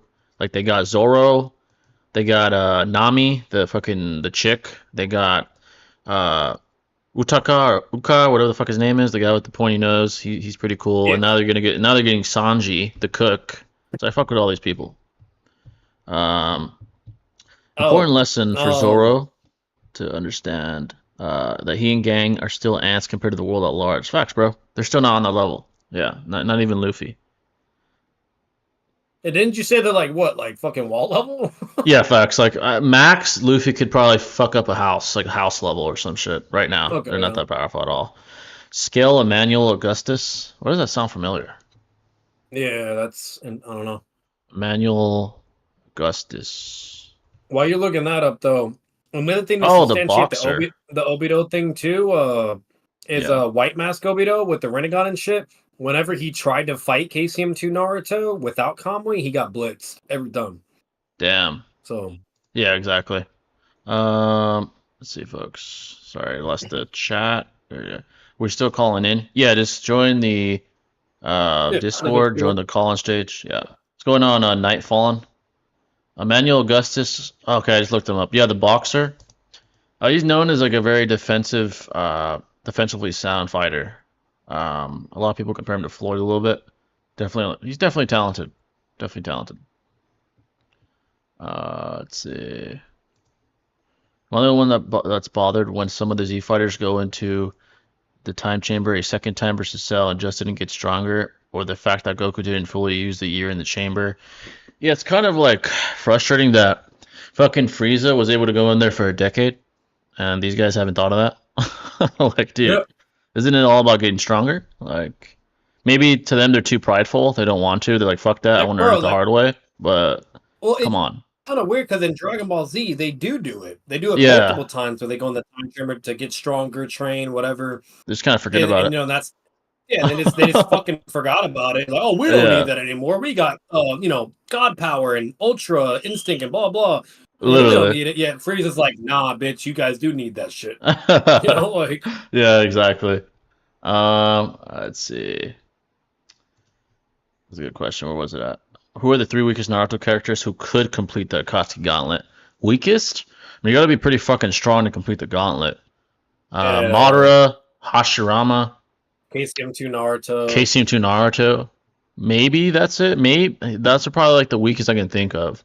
Because after that, you got to start going to like the weakest. Yeah, the weakest would be KCM2 Naruto, bro. Yeah, probably. Like after that, everyone else would lose. Minato would lose. He wouldn't get through the entire Minato would need the KCM. He would need KCM. He would need KCM. Yeah, he would need KCM. Thoughts on Izzy losing? So this is what I'll say about Izzy. So shout out to Israel Adesanya. I mean, shout out to DDP. Great performance from him. Yeah. You know, he defended his title very, very well. Submitted him. Is Yep. Yeah, submitted him very. It was a very clever and witty way of doing it. So here's the thing: Izzy was he was up in the scorecards in most people's eyes going into the fourth, and I think he just got comfortable. I think he got comfortable. I don't think he was like nerfed or like old looking. I think he got comfortable, and DDP exploited that. He's like, fuck no, I'm not going anywhere, and he took him down, and he choked him out. And it was a very, I think, unexpected move from DDP to Izzy. Izzy did not expect that to happen, being up, comfortably in the scorecards. I think he just got comfortable, and he took him out. He took him out. Izzy was fighting well. He was fighting really well before that, winning, in my opinion, quite safely. You just can't take your foot off the gas when you're at a world class level. It's a game of inches, man. You could not fucking get comfortable in there. You'll get knocked the fuck out, You got to be in choked your out. A game at all times, bro. Exactly. So, hey, man, it is what it is, and all credit goes to DDP, man. He's the man now. He is the champ. So, it is what it is. I mean, they say you can only go in twice, but like at least use the full year. Yeah, dude, Frieza used a decade. So the next arc is what gets most people to fuck with OP, Kishi, and Oda's BFs, by the way. For sure? For real? Hey, it makes sense, EMS Sasuke doesn't clear the gauntlet. Perhaps end of war arc EMS Sasuke. Perhaps. Could clear the gauntlet. Yeah. People stayed downplaying Minato. He's KCM 2 level. There's just too much to support it. All of the KCM 1 scaling is everybody referring to Johnny Minato. I see what you're saying. There's an argument. I don't subscribe to the argument that he's KCM 2 level, but there's an argument that exists. I think Minato clears the gauntlet people too. always use that scene of like where fucking Kakashi and Guy are looking. Yeah, at yeah, Naruto, exactly. And then he's like Minato Sensei, and then Guy says like, "Wow, so fast," and then therefore they try to be like, "Oh, therefore it has to be like talking about speed and yeah. and like in base Minato." And the reason why that makes no fucking sense is because that would make Yellow Mask Obito fucking KCM KCM 2, bro. You know what I mean? Like, what's it called? And like all this other crazy shit. Like, bro, if he was that quick, he literally would have beaten Yellow Mask Obito. Like, Facts. the whole emphasis throughout the whole narrative was Naruto to catch up to Minato, which was KCM level of power. Yeah, it's symbolic. Like, the whole emphasis the entire time was, hey, you need to master the Nine Tails power. This way you could be able to catch up to your dad or surpass him or whatever, blah, blah. Or in order to fight Obito, the masked man, you need to master the Nine Tails power. You know what I mean? And guess what? That was KCM, not KCM 2. That was KCM when he did that. And what do you know? With KCM, now he can fight Rinnegan Obito. Now it's fair game and blah, blah. To where Obito had to fucking have 6 fucking Jinjurikis to help him as well, So like, you know what I mean? So like that should be a testament to how strong KCM level of power is, and he acquired it, which was again Minato's level of power at that point. And that's basically all you're working with, So like that just doesn't make any sense because that would literally be in ridiculous upskill for Obito, Yellow Mask, remind you, and so on and so forth. Like that would make Itachi KCM 2 level. Yet he's going blow for blow with the motherfucker. Exactly. So it's symbolic. People try to like contort that moment as like a speed scaling moment. Like Kishimoto's like, oh, now he's as fast as Minato. I don't think that was his intention. So. No. Yo, Jay, it was the show. It was the what, in my opinion, what the comparison and emphasis was to show Naruto was narratively becoming the savior complex. Yeah, exactly. Because Minato was always the child of prophecy, the savior to protect everyone. You know what I mean? To light up the darkness, whatever, blah blah. All the data books, the statements, everything. Jiraiya stuff. Paul. The old fucking frog. It was said over and over and over, and Naruto had that same exact complex because that's what he was always chasing after. It was to surpass Jiraiya, surpass Sasuke, and surpass his father, aka the fourth Hokage. Yeah, exactly. That's really all it was. It was just like, oh, he's so powerful and so fast and doing the impossible. Minato, you know what I mean? Things like that. It's not like, oh, therefore he's KCM 2 level of power. Exactly. Yeah. Thoughts on the latest Boruto chapter? Very interesting. In my opinion, the writers gave Koji that significant of ability to kind of equal the playing field with the cracked abilities the other side has, like Juro, for example, being essentially the strongest combatant possibly in the verse. Ida having fucking the ability to brainwash the entire world. Damon literally reflecting your intention. I think they gave Koji that sort of like future telling ability to kind of even the playing field because these guys are so fucking cracked, man. Like, how the hell they're gonna have a fucking chance in hell against these people? So I don't They're mind it. casually doing planetary shit, Yeah, crazy literally. hacks. Like, So, so Koji kind of having this Doctor Strange type ability, like in Infinity War, when he's like telling them the alternate scenarios and like what's most likely to happen. I'm fine with it. I don't mind it. It's a cool sort of tool for the good side for once. The bad side has all the good tools, but it's good to see the good side have one now for fucking once in fucking Boruto history. So it was either that or Boruto would just have to be crazy powerful, like yeah, you'd have to get backpack, like fucking you know. cracked fucking Momo amp or some shit. And even Boruto is not crazy. Like, don't get me wrong, he got ridiculously strong in the time skip, but he Yeah, still has his limits because he was subdued at a certain point, from what I heard. literally. What's it called? Meaning, like, unless he utilizes the karma, he can, there could be a problem. Now to talk about like base Boruto, like that Boruto, and the time skip against like all those other robots and shit, that's a whole other conversation. But in order for him to be like ridiculously powerful, to not even need what Koji has, he would need the karma. Yeah, So literally. Let me in. I got a question. Oh, we got you, Sir Goats. I didn't see your hand raised. My bad. Sir Goats is coming in, folks. there we go. Yo, yo. Yo, Going on, brother? what's up? Uh, well, I have my question was like, it's more like a scenario, if you Yeah. will, like if like how in part one after Naruto and Sasuke fought. Now let's say like Sasuke does end up killing Naruto, knowing how close Naruto is to Sasuke would most likely give him a EMS at a very young age. Like, how strong would a EMS kid Sasuke after the Valley at the end would be in Well, comparison to like early Shippuden? Because I think he like caps at early Shippuden maybe. yeah. If he had EMS as a kid, he'd be Well, not EMS. I mean MS. I mean MS. MS. Sorry. Oh, okay, MS. Oh, okay. Yeah. So if he had MS, he'd still be far below Itachi. I think for a long time, he Yeah, still wouldn't defeat his brother. It would certainly help and him there in his and the development yeah. for sure. Like he'd probably be even stronger than he was that with the Sasuke we did see. He They're would have like slammed Naruto as well in the Final Valley. Like, very badly. Naruto would have had no chance at all. Yeah. So if Naruto's dead, he has no Yeah, ties left. He has no ties. Naruto would be dead. Yeah, because he was willing to Yeah. kill Naruto in the beginning, so he'd be dead. Yeah. Yeah, If he dies, Yeah. he has no ties to Konoha. He might just completely go rogue at that point. yeah, Especially after finding out the truth about Itachi. Let's say the events go similar, which I don't know. I don't see why they wouldn't. Naruto wasn't involved in that process. He was involved like afterward, like the Fakage-sama and shit.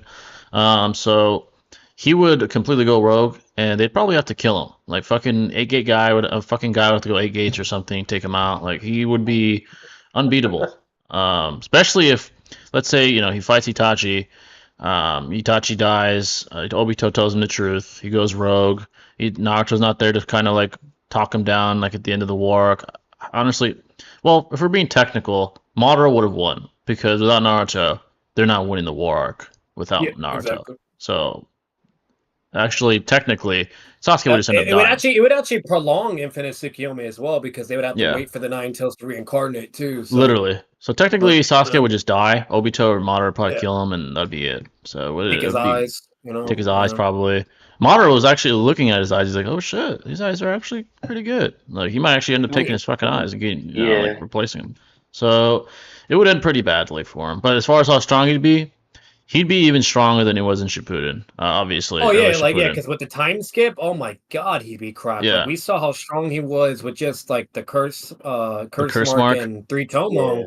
Yeah. Imagine giving him MS and CM2 as You know, well. you Like, know what would be yeah, weird yeah. is he might possibly have a fucking like curse mark Susanoo, like a fucking Sage mode No, Susanoo no, or yeah, some he would. shit. It'd be like what it was Yeah, in the like war. with It would have Jugo. the curse Yeah, mark all yeah, over it. Yeah, like, yeah, yeah, yep. That's how it'd exactly. be. With that Yep. shit, That'd be pretty And honestly, cracked. he's slapping the 5 Kage summon. I'll Oh, say that too. facts. I Even think even A. I think he's gonna he's gonna roll A. Yeah. He's gonna roll all of them. Like they're all Like getting smoked. he'd Like probably you're kill giving him all of them. Sage mode and MS, bro.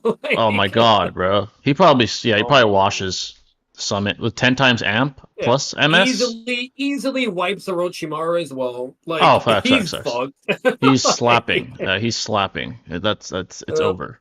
So he'd be fucking cracked. I mean, he'd probably be one of the strongest in the world, aside from a select few like Pain and yeah, shit. he'd be Itachi. above all the Sonning. He'd be Yeah. above all the Kages, like All the Kage, all Kages, of them. A. Yeah. Donzo's like the only one, arguably, that could maybe, if Kodo could beat him. Kodo, yeah. But Kodo would be that's the a only one come. maybe. I'm not gonna say like, oh, it's without it, because maybe if you try to argue the whole like MS resistance or yada Oh, yada right. whatever, Yeah. Because but physically yeah. he'd get beat so much worse than he did in the original narrative when they fought, when Danzo and Sasuke fought. It'd be so horrible. Oh, He'd, no. Sasuke, Donzo wouldn't even have time to do anything. He would just get nah. fucking blitz. He'd get fucking Um, annihilated. Yeah. Yeah, he would like if he's struggling to a Sasuke that just got the MS. Imagine a Sasuke that's had the MS from part Oh, 1, God. had the time skip training, all that shit. You know what I mean? Like, no, yeah, he's Honestly, absolutely he'd probably fucked. just one-shot him over and over with Amaterasu at that point. He'd be so like proficient with it.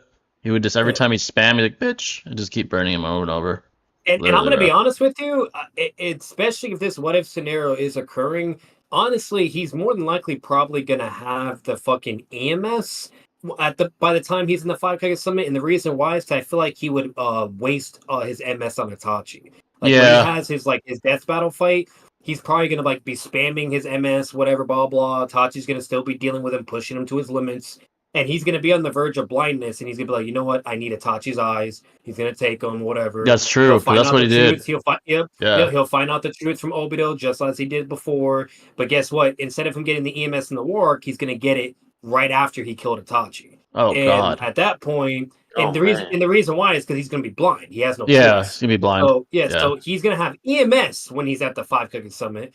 And again, he is slaughtering everybody. Oh, God. And Yeah, that'd be a slaughter. by the time he gets to Donzo, he's probably going to already have the ability to use Perfect Susanoo because we do see him progress from the work from beginning to the end.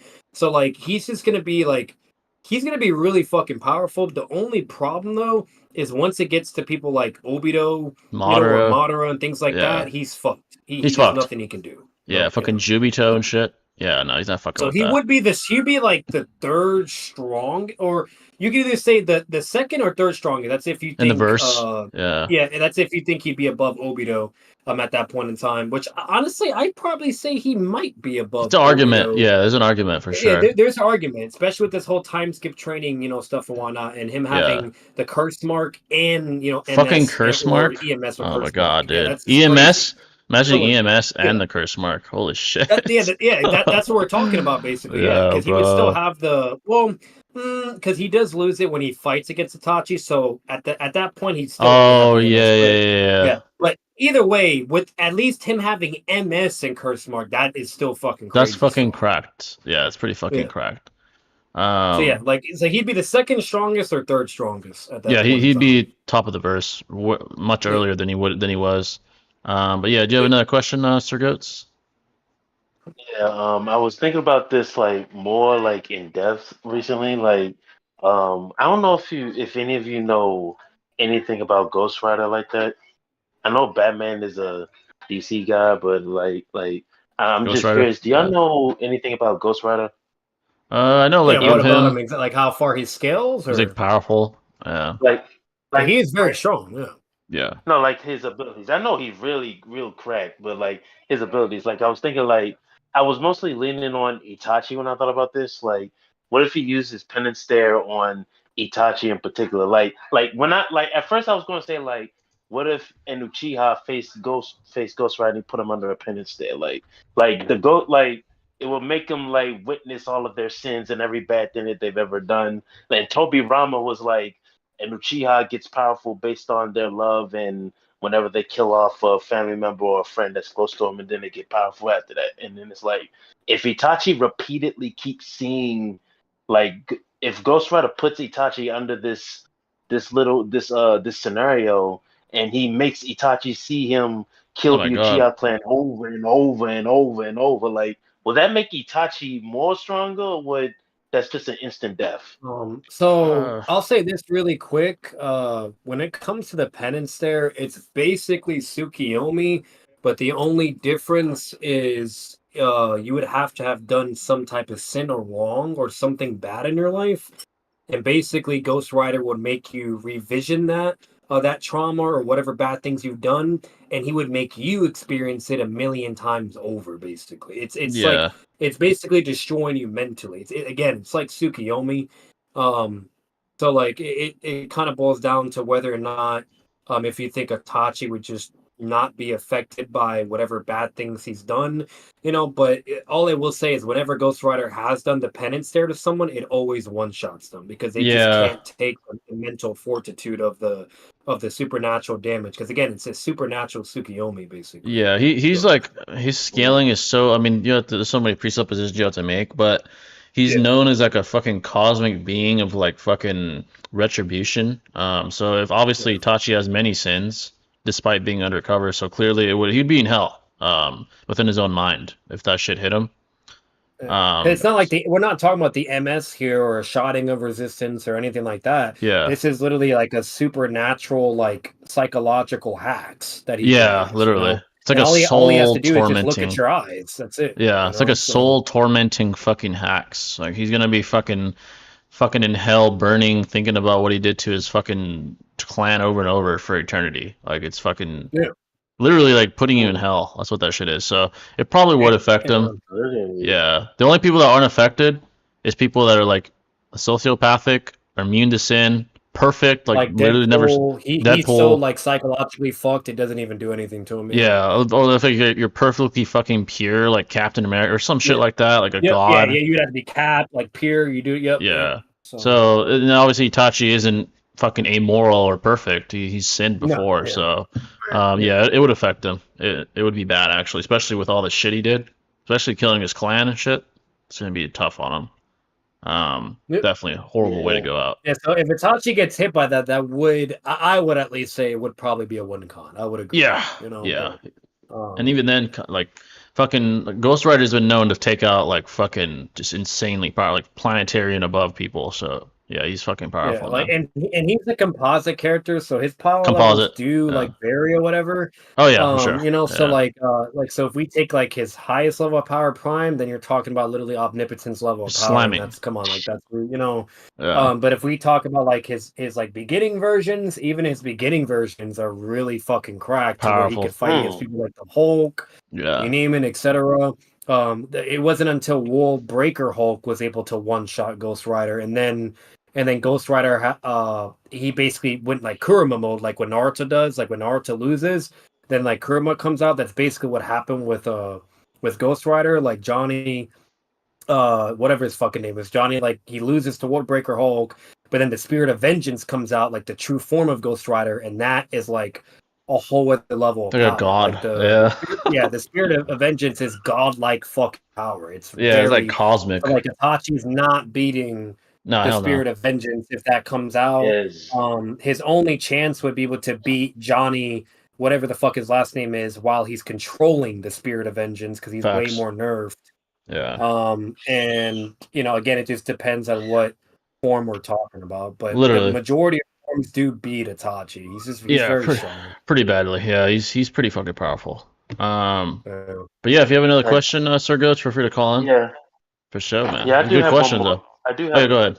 I do Yeah, go have ahead. one more question. I do have one more question. I know Light Yagami doesn't really have this, but like Moon Knight has DID, and he has these personalities of Mark Spector, Stephen Grant, and all that. Now, I'm Yep. thinking like, what if like Yagami? I know he doesn't really have it, but let's say what if he did have DID? Like he has one personality is this happy, innocent, like not happy, but this innocent, smart, intelligent, regular guy like Yagami, but his other personality is Kira. But every single time he used the Death Note, like he doesn't have like Yagami wouldn't have any memory of him using it, but Kira would. So it's like Oh, when L catches light, it'll be like the whole the 13 fake rule and in confinement for 50 days, but it's more like an actual seriousness. He's not playing a character. He's literally got DID because of the Death Note. Like, what if that was the case? Yeah, honestly, if that were the case, it'd be harder for L to catch him because Light's not intentionally playing a character. He's literally fucking not knowing what's happening. So L wouldn't be able to like profile him as easily when like for example when they're playing tennis and it's like a competitive fucking game, like almost a mental game that they're playing with each other to kind of feel each other out. He would be playing against like a nice like fucking actually kind Light who wouldn't be acting that way, and that would kind of ward off suspicion that Light is Kira, unless he is Kira in that moment. But it would be much harder to catch him because there'd be this like unrecognizable and inconsistent pattern which detectives always use to try to catch somebody. And because he's like fucking having these episodes where he's like Kira and 1 second he's fucking Light, it's gonna be much harder to pinpoint who Kira actually is. And he might not, he might actually never even get as close as he did to almost catching Light before before Light killed him. So it'd be a harder game for him, and Light wouldn't know either. So he would be like fucking clueless also. So what's happening? Yeah. That would be a harder game for L.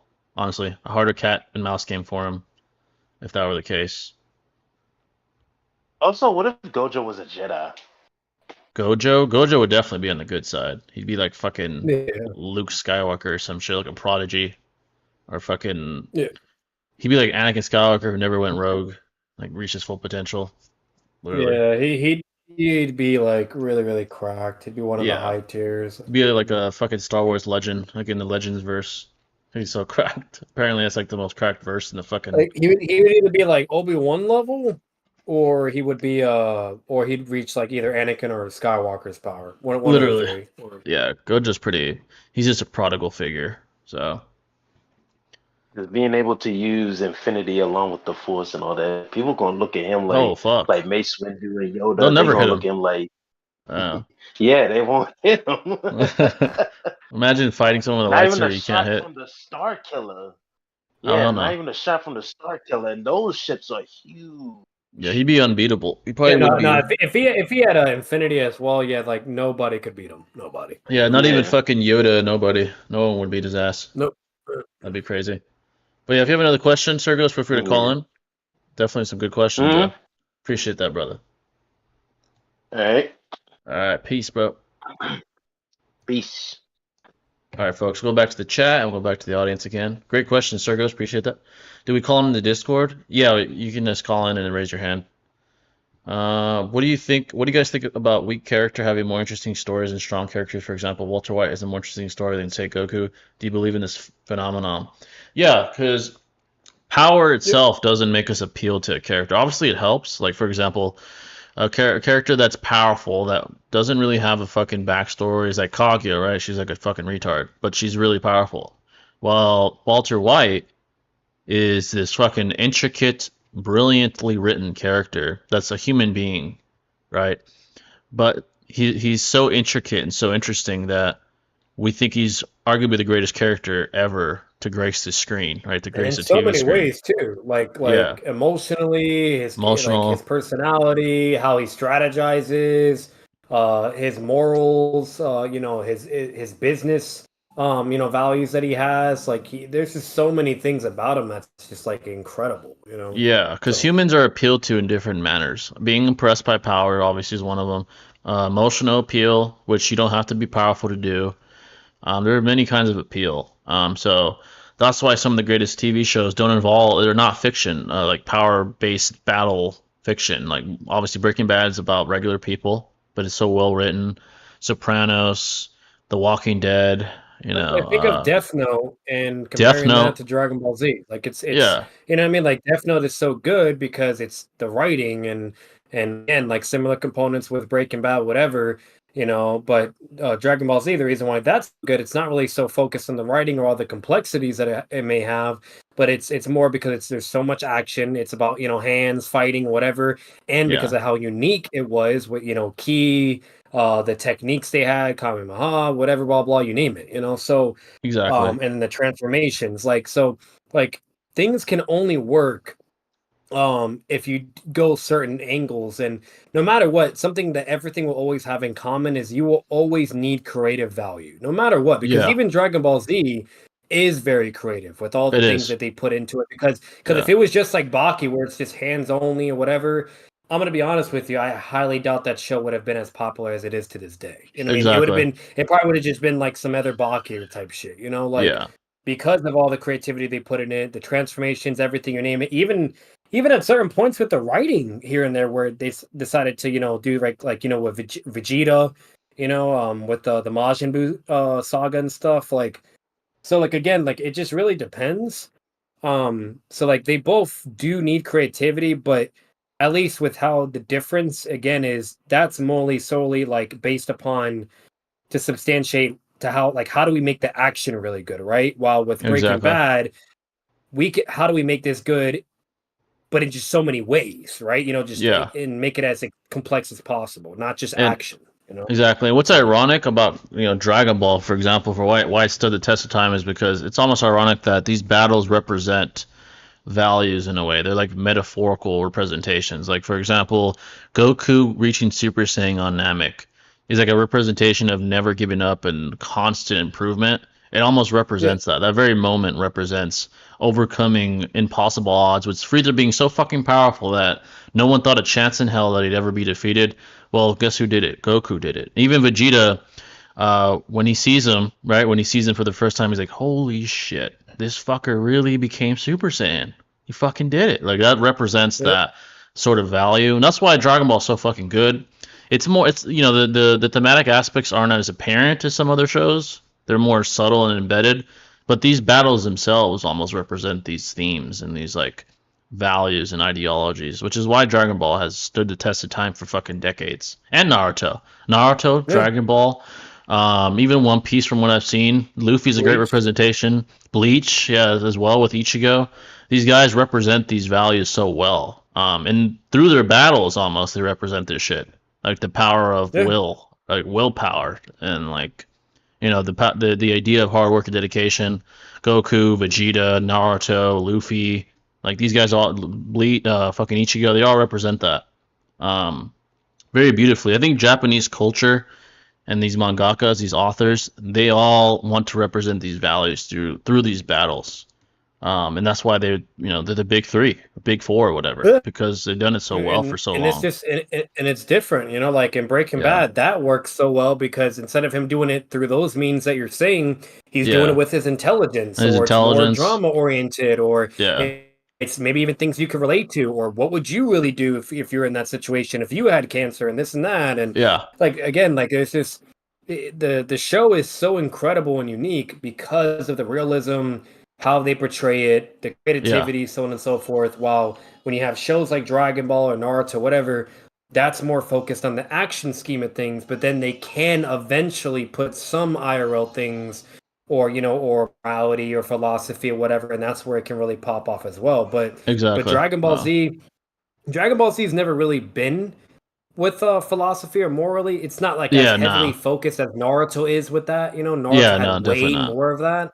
Yeah, But again, the reason why Dragon Ball Z works so well is because they had their own thing, which was more substantiating the action element of it to make it so yeah, entertaining to watch when they're just throwing hands or fighting.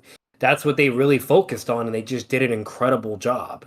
So exactly. like, Yeah, they're it's kind of hard to answer the question you asked because they're so different and so great in their own ways. But yeah, um, like ultimately, like it's you can't really decide. You would have to categorize it a certain way in order to pick a victor, in my opinion. Because if you exactly. just take what Breaking Bad is and take what Dragon Ball Z is, they're completely entirely two different things, even if they may have some similarities.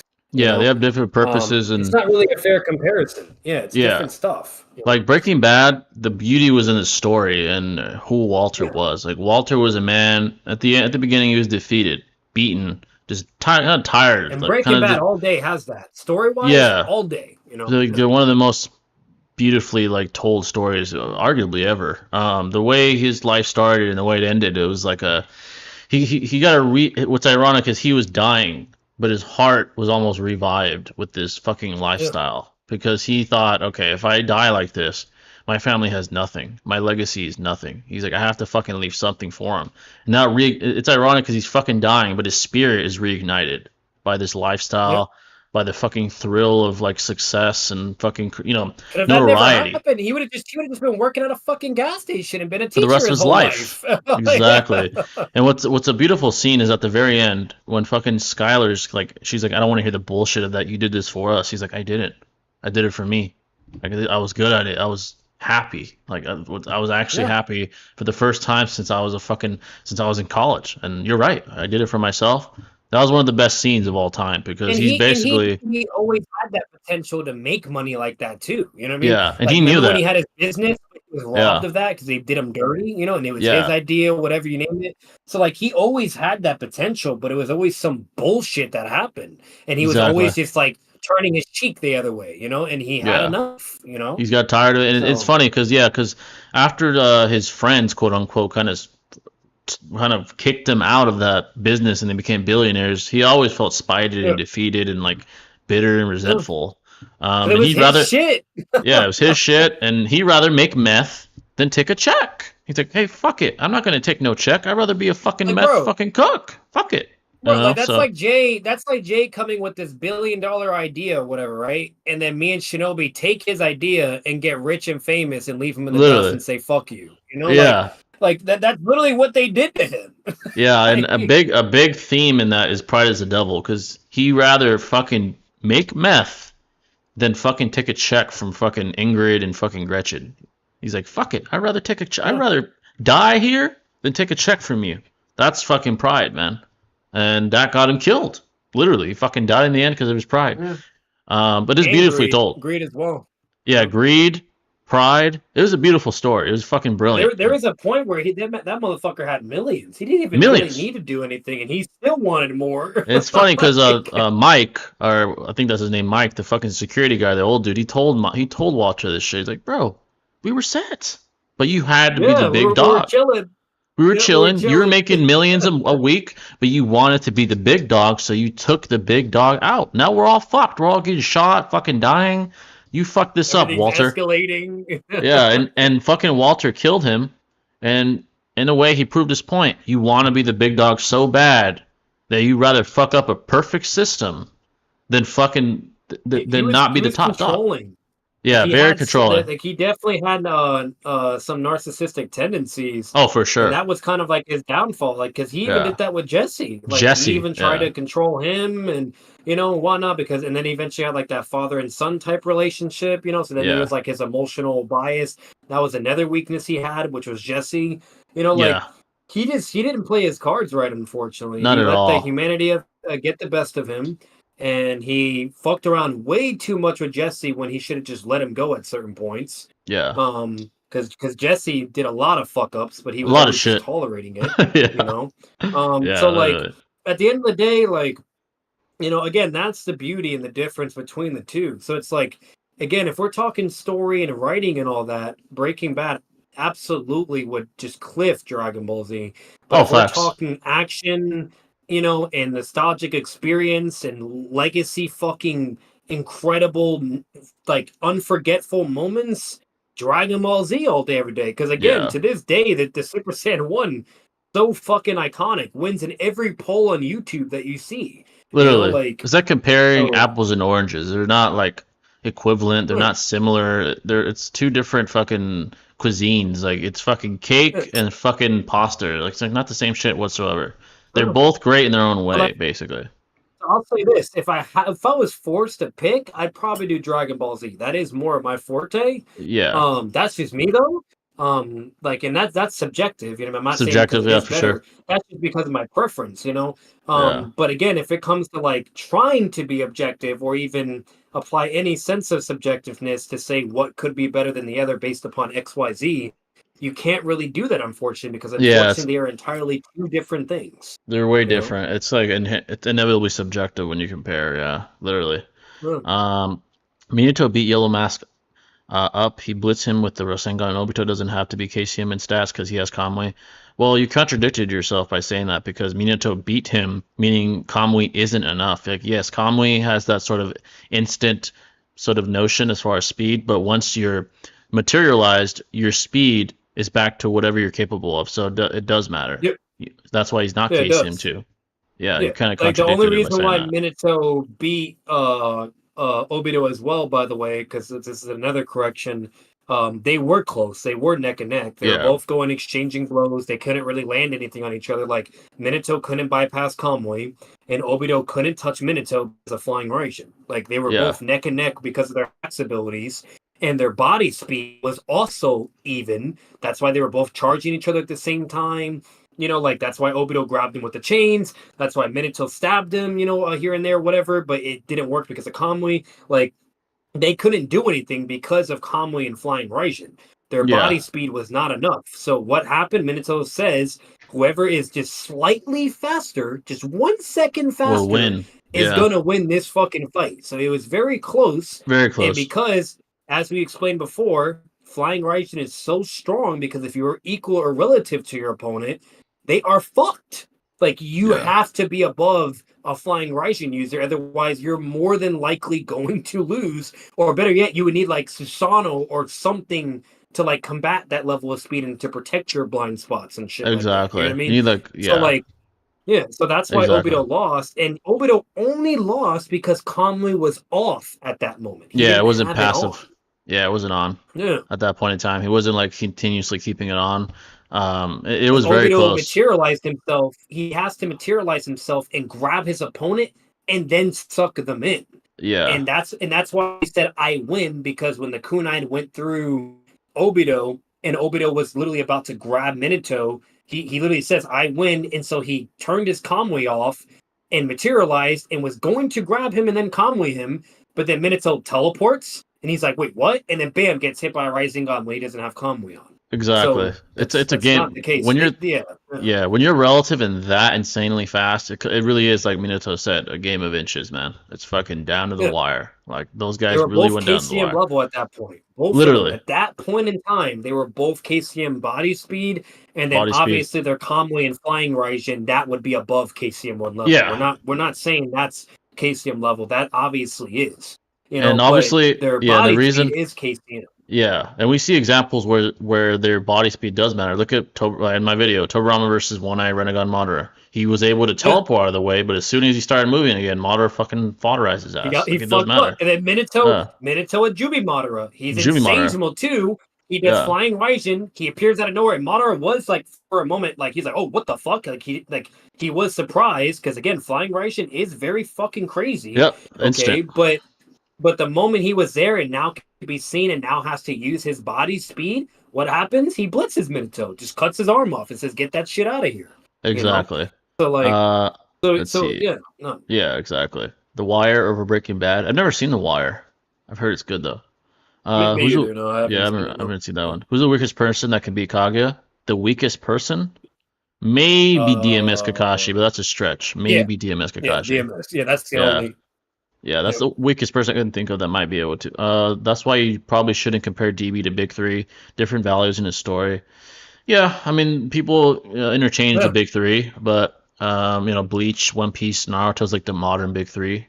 The more Like OG if would you're be having like animes as a category, even though yeah, that you can technically argue similar to what we were doing, but that's at least more understandable because it at least is anime, right? yeah, they're And all anything anime. goes at that point, right? Whatever, and then there you go. And honestly, at that point, I would at least have Naruto over Dragon Ball Z, and that's only because Naruto has a mixture of action and really good writing and storytelling and character development, morality, philosophy, the whole nine, and tons of things you can relate to in our world.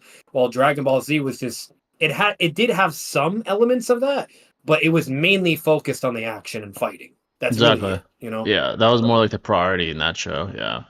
yeah. How far would Momo and Kinshiki get in Dragon Ball? They would go as far as perhaps getting past the Cell arc. They wouldn't get past the Boo arc. They would get about Yeah. as far as the Cell arc, where people are solar system level. Yeah. That would be as far as they get. Maybe not even that, because the universe of Dragon Ball is a lot larger than Naruto. So Omni-Man from the show versus Homelander from the show. I actually did a video on this. I'll say this, but feel free to watch the video. Omni-Man destroys him. It's not even close. Slams him. It's like a fucking annihilation. Yeah.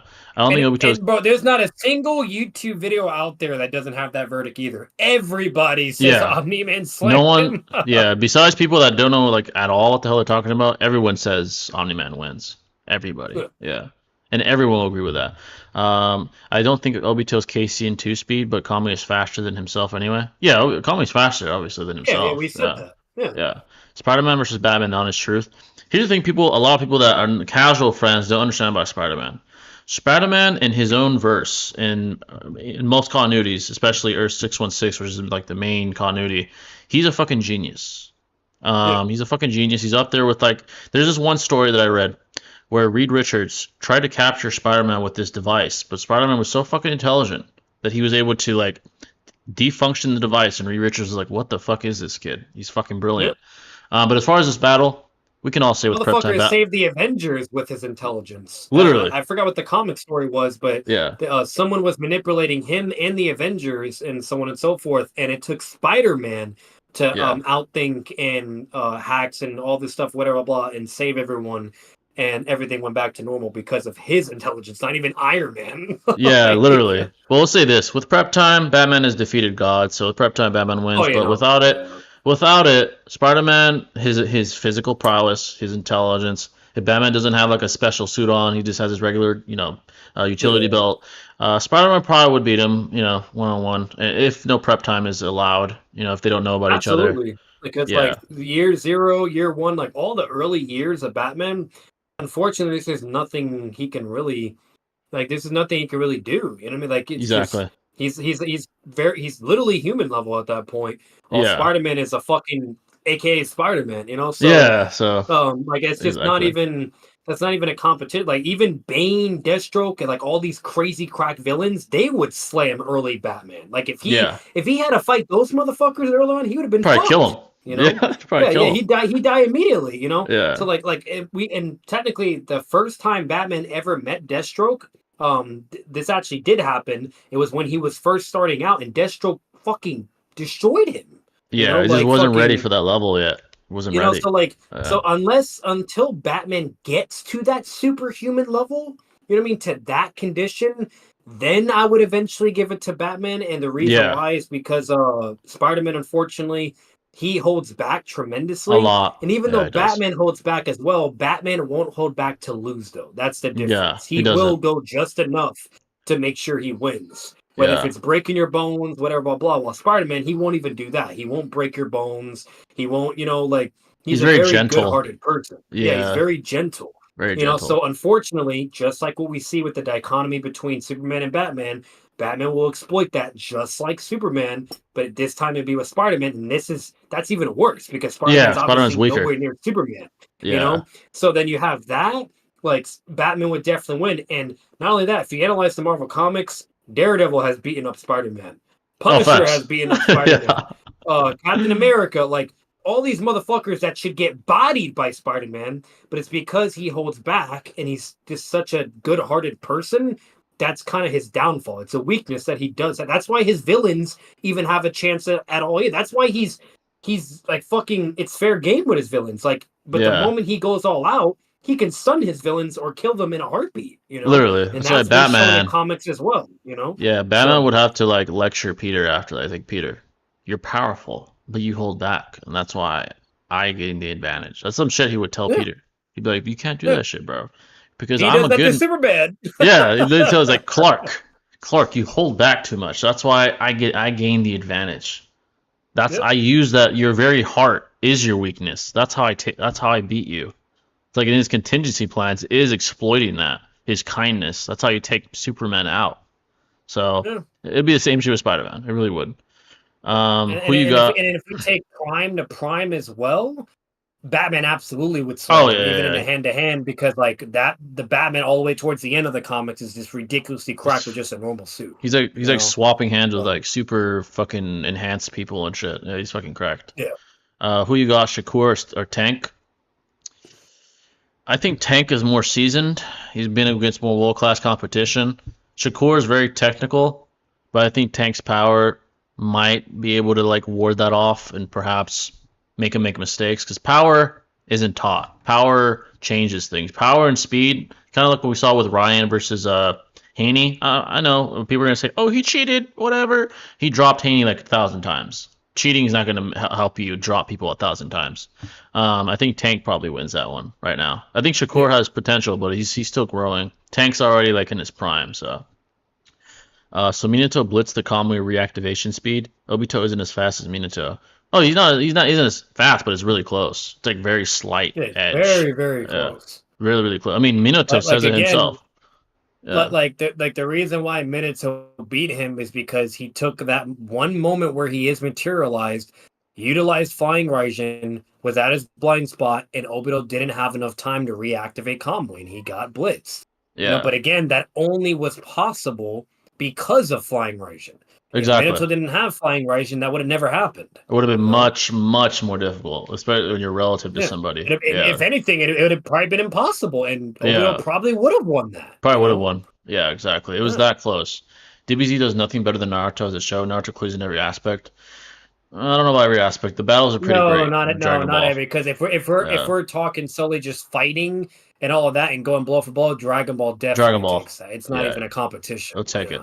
And destructive capacity as well, all that, Dragon Ball all day, every day. Yeah, like Dragon Ball and Dragon Ball Z has like hands down the best fighting and destructive capacity fights out of any anime. Like facts. That's that. Like it's known. They're known to be fucking crazy, broken, powerful because when they're fighting, they're destroying solar systems, planets, fucking shaking the world or the universe. All this shit. No animes have ever gone to that extent or emphasis. So like, depictions of destruction are better in Dragon Ball. Like the depictions of destruction are better. Absolutely. Yeah. Destruction's better. The fighting focus element of it. You know what I mean? Like Naruto wasn't heavily focused on fighting. Like I would say either like 1 or 2/3 of it had fighting, but a lot of it was really writing. It was good storytelling. Good storytelling. It was good philosophy, moments or morality. Like look at the Land of Waves. Yeah, sure, there was action, fighting, whatever, but that wasn't what it was mainly focused on. It was about the whole thing of ninja, whether if they are humans or just tools, and yada yada, and then them liking them even though they were their enemies, and then the first talk no jutsu we see, and like Naruto was a show that got you in the feels really lot quickly because either of you being able to relate or just how sad it can get, or the philosophy elements or morality elements of it. Like Naruto was so good because of really the writing. Sure, the fighting makes it even more better, and like the Sharingan and all this stuff and the gates or whatever. Don't get me wrong, like all that shit is fucking peak. But it really popped off because of the character development, the personalities of the characters, and again the writing. That's what really made Naruto shine. That's what made it stand out in the big three. Really was its like ideological depictions, the character development. Naruto just always standing against all odds, which is the way it was written was really really well done. Hard work and versus talent, you know what I mean? Exactly. Like, then you have all the unique characters. You got like all these unique combat specialists. You have Neji, then you got Lee, then you have Fodder 1010, but let's ignore her. Yeah. But you get what I'm saying. Then you have like the geniuses, you know what I mean? Like Sasuke, Shisui, Itachi, Minato, so much variety. All this stuff. Then you have the most Dragon Ball Z characters, basically, like Hashirama, Madara, then eventually Six Path and Eight Gates and yada yada. Like there's so much with, and then another thing Naruto incorporated as well was strategy. There was many times where they had to strategize on how to beat their opponent. You know what I mean? Yeah. We saw it with Shikamaru. We saw it with Minato. We see it many, many times. While Dragon Ball Z, 9 out of 10 times, it's about as long as you just beat the other guy up better, you win. You know what I mean? Or stronger, you win. Yeah, exactly. Yeah. It's very rare whenever Goku had to strategize. There was points where he did, like against Hit and things like that. Yeah, against Hit. That was well. But it was mainly just if you could just outperform them in hand-to-hand combat, you win, or if you're just stronger, you win. You know what I mean? So again, like to say in all aspects, that's definitely not the case. Yeah, it's definitely not all aspects. I'm a Naruto fan. I'm biased for fucking Naruto. Yeah, like everyone, all these like the big four really. It's Bleach, One Piece, Naruto, Dragon Ball. They all have their strengths. Like each one has its strengths over the others. They all have like beauty in their own way. So The story might be wank. Spider-Man being in any way smarter than Reed Richards is preposterous. Well, it doesn't. That doesn't prove he's smarter. It just proved that he was capable of like taking out one of his devices. It didn't Yeah, prove he was like smarter though. yeah, the reason why Spider-Man really never triumphed the majority of the most intelligent people in Marvel is because he never had money. That was Yeah, what he's his broke. problem was. Yeah, Yeah, he didn't have fucking money. If he had yeah, money, he would be outperforming people like Iron Man, even Reed Richards at certain moments. I'm not saying completely, but at certain yeah, things, yes. Because again, he has defeats, you know. So yeah, like Spider-Man is very underrated when it comes to intelligence. Some people are aware, but a majority of people don't even know that Spider-Man is known for intelligence. It's not just yeah, beating people up and webbing them up. No, like he's known for his intelligence. Like, bro, that's why he has fucking webs. He yeah. made that. Literally, yeah. Like, And think about it like no. this. So the other greats like Hank Pym, as far as intelligence, Reed Richards, fucking Tony Stark. These guys all, especially Tony Stark, they have like corporate resources. Especially Tony, who has fucking Stark Industries, which is $1 billion corporation with all these technological like pieces and tools, while Yeah. Peter is a fucking photographer that lives like in a shit little Working with ghetto apartment, ass shit. ghetto ass equipment, fucking yeah. apartment building, makes no money, has no time for himself because he's constantly Yep. outside saving people, and he's still brilliant. So imagine if he had like Tony Stark's resources, how fucking like successful he'd be in like the scientific fucking community. He'd be a fucking monster. So I'm not saying he's smarter than Reed Richards because Reed Richards is fucking brilliant too, but he's up there. He's like in that ballpark of intelligence. Is the point? He's really really intelligent. What upcoming Marvel project are you looking forward to? Probably Avengers, both of them. Avengers Secret Wars and Avengers Doomsday. Also, just one that's tip on my tongue. Fucking Captain America, the new Captain America that's gonna come out. Yes, That one looks too. dope. Yeah. That one looks dope. And really because of Red Hulk. I'm gonna be honest. Yeah, with that's you. why. That's exactly why. I was like, I want to see what does this mean? Who is he fighting? Like, I want to see Red Hulk in Because I'm action. gonna be let's be real, bro. He's not doing shit to Red Hulk. So Oh fuck no! somebody else No, is no, gonna be coming in that movie, whether if it's no. Hulk. But it's gonna Hulk have to be or someone that's on the level of Red Hulk because yeah. he's not fighting Red Hulk. Cap is you getting know. slammed by fucking Red Hulk. Yeah. Yeah, he doesn't have a chance in hell of beating Like him. Captain America got beat up by Green Hulk a million fucking times, bro, in the comics. Like he couldn't do Yeah. shit to him. Yeah, sure he could be relative here and there, maybe dodge some things, whatever, or try to give him a run for his money a little bit because of like his skill and experience. But he can't do anything. Like once Hulk gets mad enough, he just outspeeds and outpowers, and obviously would already have enough power to always overpower Cap. You know? Exactly. So like Yeah. so when it comes to like fighters against Hulk, they can never win because even if they are a better fighter or whatever, they can't hurt him. And Yeah. all he has to do is grab them and then they're fucked. Or They if get he ripped gets mad apart. enough, then now he Yeah. gets even faster, and eventually he's just so fast where their He's speed's not blitzing. enough anymore and they're fucked. Yeah. Yeah, he's like So- the perfect killing machine, honestly. And Red Hulk is no joke. He's strong. fought the Green Hulk several Yeah. fucking times. He's a beast. He also has like a type of hacks. I can't remember how it operates, but it's a Yeah. hacks that's also very fucking broken. Something to do with fire or whatever, or heat. Yeah. So like he's really really strong. The only downfall of Red Hulk, because they did nerf him because of the hacks they gave him, his only weakness is he can't stay. Well, he has to remain calm, because if he doesn't remain calm and he gets angry, the more angry he gets, the more hotter he gets, and then eventually he'll reach a point where he passes out because of the heat. Yeah. So, it's like his that's like only theme. weakness. So like his Yeah. kryptonite, anger is his kryptonite, while for Banner, the Green Hulk, that's his like saving grace. You know? Yeah, it's weird because So- his whole theme is like heat, the Red Hulk, like is like Yeah. heat and fire generation and shit like that.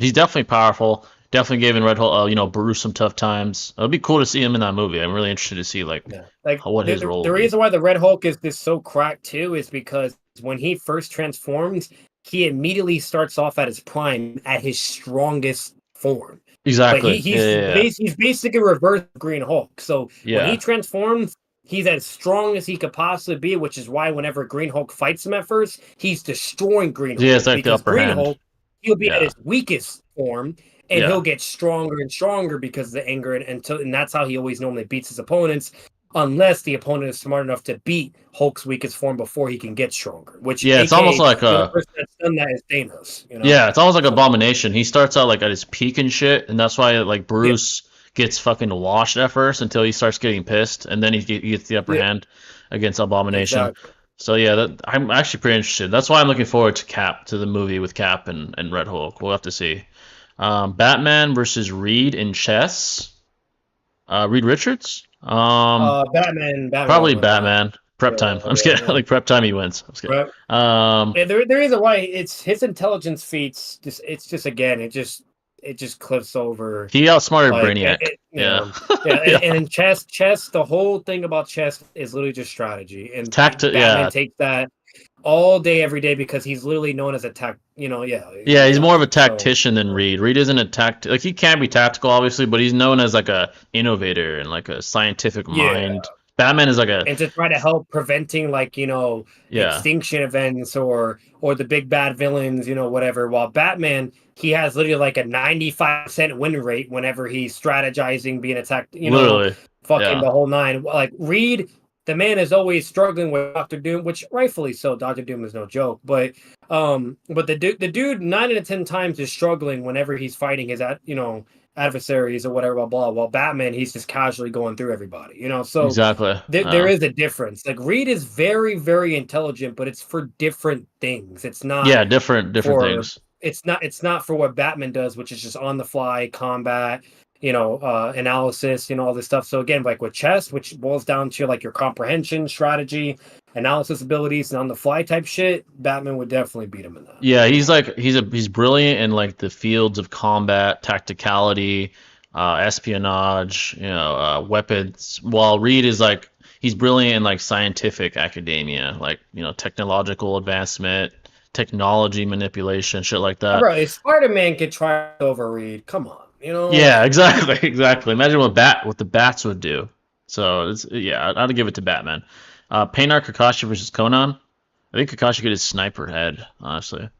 Yeah, she just gets sniped. Yeah, his Yeah. his Kamui snipe from the pain arc into the, especially even it's even In the tremendously war, worse in the yeah, war. it's fucking fast. It's just so fucking fast. Like, bro, Yeah. his Kamui speed was able to snipe the Susano arrow from South. That's fucking That's fast. very impressive. Yeah, it's fucking fast as shit.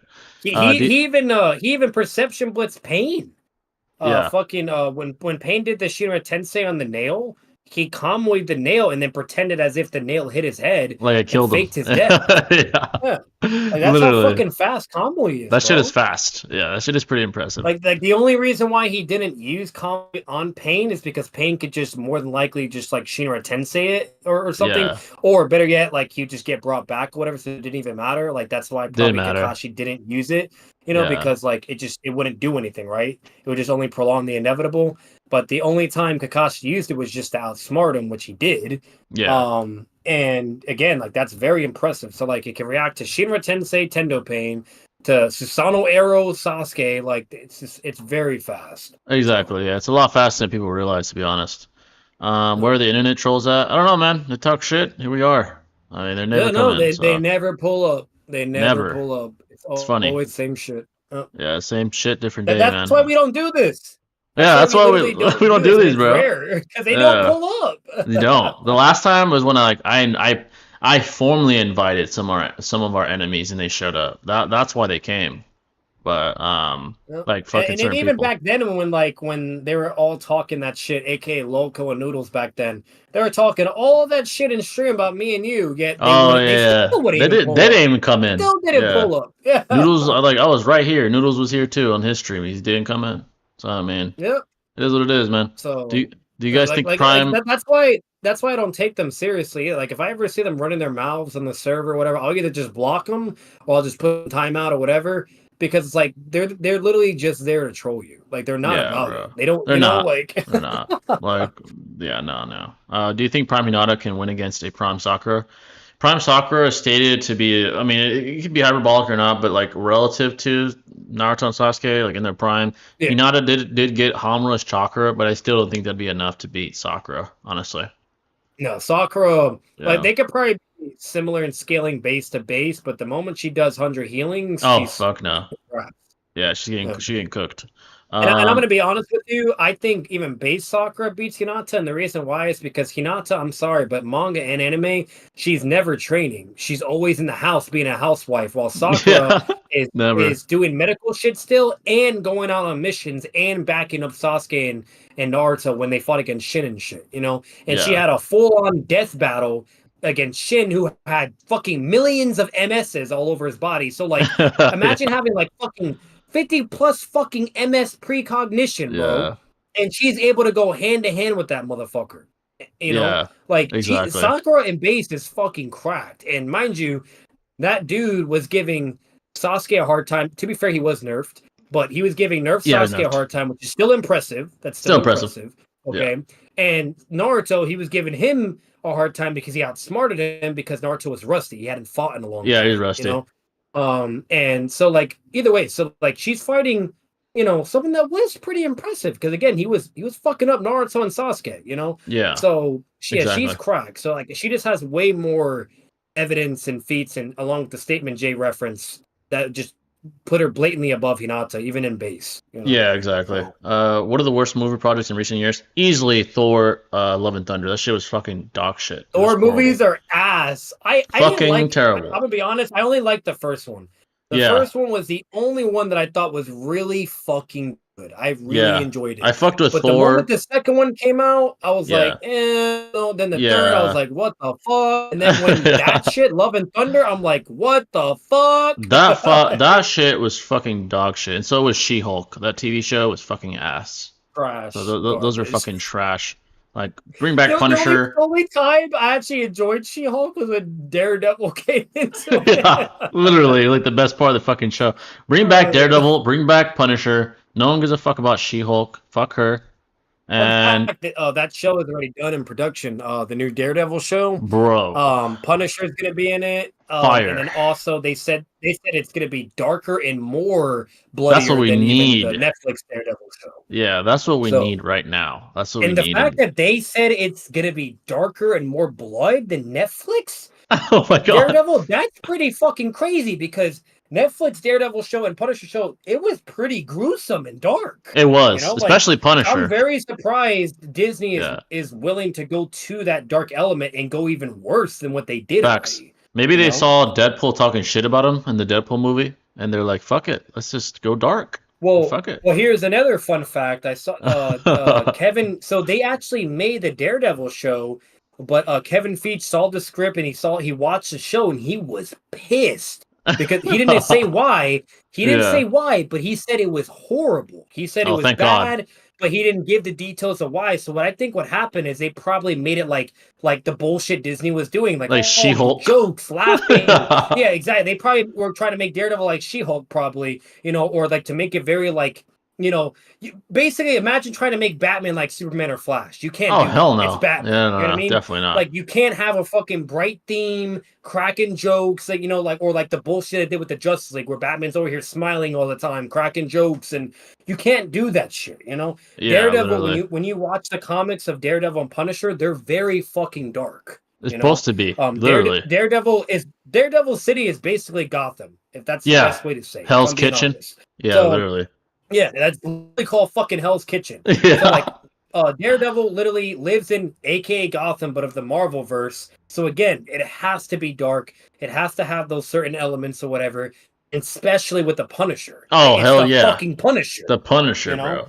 So I Literally. think what happened, but Kevin didn't want to expose him, which he should have. But I think what happened is that's what happened. Like it was all this bullshit, or maybe some like other woke nonsense or whatever. And he was like, "What the fuck is this? This isn't Daredevil." Like, bro, like he's probably comparing that show that they made originally to the Netflix, and he was He's like, probably like, fuck bro. no. Yeah, he's like, "Bro, the Netflix is better than this shit, bro." Like, you know. I'm so glad that he's not fucking like politically woke. He's like, oh hell yes, let's put it on. Like, oh no, please. No, yeah. So that's what happened. So he did make statements. He said he was very vague, but he said that bare minimum. So he made him redo the entire show. So now we had to wait even longer, and then now it's done. And then the only thing we know about it, there's a trailer out too. But Yeah. the only statement we know, it was from one of the actors, that the show is more darker and more gruesome. I fuck with that, man. That's exactly what we need. I'm glad Disney is kind of like realizing their woke shit doesn't work. Like the horrible box office performances. Even Deadpool talks shit about Disney in the movie. He's like Disney's Uh, ass. He basically said Disney's dog shit. And I think they're listening. I think they're saying, you know what? Let's make Punisher dark, Daredevil dark. Why do you think Deadpool did so great? Because they Yeah, made it rated it R. was They real. followed what Deadpool should have been. They followed what Wolverine should have been. Facts. Like Like, a fucking alcoholic that's bitter because his people died. Like that's Wolverine. Like, yep. dude, that's what we need. We need Punisher to be a Bro, they're the number savage. one rated R movie in the whole world. Ever. Yeah, Why? rated Because R. they did what they were supposed to do, not Exactly. bullshit. Not some bullshit with fucking Thor Love and Thunder or fucking She-Hulk twerking. I don't want to Yep. see any of that bullshit, bro. I want to see action. Like fuck that shit. Like, bro, Like you know how many legendary comic stories are out there for Thor? You know what I literally, mean? bro. Over What the here fuck? folding. They're fumbling the bag. Fuck no. That's why, like K. Dot said, they not like us. Disney's not like Nope. us. Fuck no, bro. We need fucking. We need fire. So it's. Oh, I do agree with Jay. It's about fucking time that Disney's getting their head out of their ass and stop trying to put fucking politics and shit into Thank shit or God. woke or whatever other shit you want to call that. They're finally stopping the whole fucking rainbows and sunshine thing because that's not all Marvel characters. You can get away with that with Spider-Man. You can get Facts. away with that with Captain America, whatever, blah blah. But there's fucking certain characters that you cannot do that. Otherwise, the movie will bomb. They will You know? bomb badly, So- badly. And this is one thing I got to shout out to also. Even though The Boys is political, I fuck with Amazon Prime because they keep shit real. Like, yeah, I know Homelander is a caricature of fucking Donald Trump and he's supposed to be Donald Trump. I don't care. You know why? Because the show's fucking fire. That show is fucking Here's the fire. thing: they did the politics right in that show, Right. Too, though. Yeah, exactly. They weren't doing no weird bullshit or because that's the difference. Like Marvel Comics, they have politics in it as well. They do. Like bro, like the whole point of Civil War, that was a political. It was all war, political. Basically. The whole point of Civil War was the government fighting with superheroes about whether or not if they should have the right to keep their identities secret. You know, Facts. aka like people like Spider-Man and Daredevil, Spider-Man. whatever. Yeah. And so, guess what? That built a certain faction of villains and heroes to choose side A, that we have the right and freedom to keep our identity secret if we want to because of X, Y, Z, whatever. Well, then you had side B where they're like, no, fuck identities because here's the cons of not knowing someone's identity, yada, yada, yada, and blah, blah, blah, whatever. And again, it was a battle of morality and philosophy. Facts. And that was a whole political thing. Yeah. But guess what? That worked because of the writing. Yeah, the writing. Oh, let me do some weird ass other political shit that has nothing to do with Marvel. Yeah, exactly. That's why I fuck with The Boys. Like, even if whether you're left wing, right wing, middle wing, everyone fucks with The Boys because it's great writing. Like, no one gives a fuck that Homelander is like Trump 2.0 deep down, and that fucking Starlight is fucking Kamala Harris deep down. Like, it's fucking fire. I don't give a fuck. Like, I'm gonna watch this shit regardless. Marvel has very, very good political comic stories that literally to this day are top 10 or top 5 out of all Marvel stories. You know what I mean? So they can use political stuff, but you have to do it a certain way. We don't want to be seeing bullshit. We want to see action with political stuff. You know, like you need to have the action and then the political and then the writing. If you don't have that and you just have only political or some weird bullshit, and then no action, it's like, what the fuck are we watching? Exactly. It's like very clear bias being shown, like with the She-Hulk bullshit, the fucking like over-the-top feminism with her twerking and shit. I'm like, I don't want to watch this bullshit. Like, I don't want to watch this crap or fucking. It was constant shit talking about men. Like, then it was making fun of Hulk even further. Like making him a bitch and shit. Bullshit. Yeah. Like, bro, what the fuck is this crap, bro? I don't want to watch this dog shit. I'm sorry. Like, fuck this shit. I'm turning the shit off. I'm putting on fucking DC comic fucking animations. Fuck this shit, man. Here's the crazy thing. There, like, you can Google it too. There's not a single comic that has any female character twerking. Facts. Why? Because all the female characters are badasses and they're fighting, or they're actually like, you know, going for things that fucking matter. Literally, like they actually matter. They're not just bitches twerking. Like, bitch, what the fuck is this? You think Wonder Woman's twerking in DC Comics? Like, come on, bro. Like you got Wonder Woman, then you got like Captain Marvel, you got Captain Marvel, you got Batgirl, like you got Lady Batgirl. Shiva. Like we're saying DC and Marvel stuff, but Yeah, Marvel has tons of examples. You have Elektra, who's a great female character. Elektra, You have there's Spider Woman. There's all Scarlet kinds of Witch. incredible Yeah, female Marvel characters. Yeah, Scarlet Witch, like all kinds of ones. Which remind you, that's a good example. The yeah. Scarlet Witch show, fucking great, Fire, great. fire, Fire show, incredible. And then the movie with Doctor Strange, fire. fire, fantastic. Literally, bro. Why? Because it stuck to morality and philosophy values and action, aka Literally, Marvel, bro. not no bullshit. It's like literally like one of the most fire female characters was fucking Jean Grey in X-Men Last Stand. She was a dog. She was destroying the world. Her too. She was a fucking beast, and she wasn't twerking. I don't want to see that shit. To do some weird fucking bullshit. Yeah, bro. Like, come on, man. I don't want to see that shit. And Imagine what pisses me off too, Jay. Like really quick before we move on, like that was another bullshit that everyone was doing on Twitter, trying to compare the Deadpool dance and the She-Hulk shit. That's not the same. It's like, one dude, he's sexual, the other is comical. He's like making fun of it, if anything, by doing that shit. Like he's purposely parodying it. He was dancing and killing people. Like not twerking. That's not the same.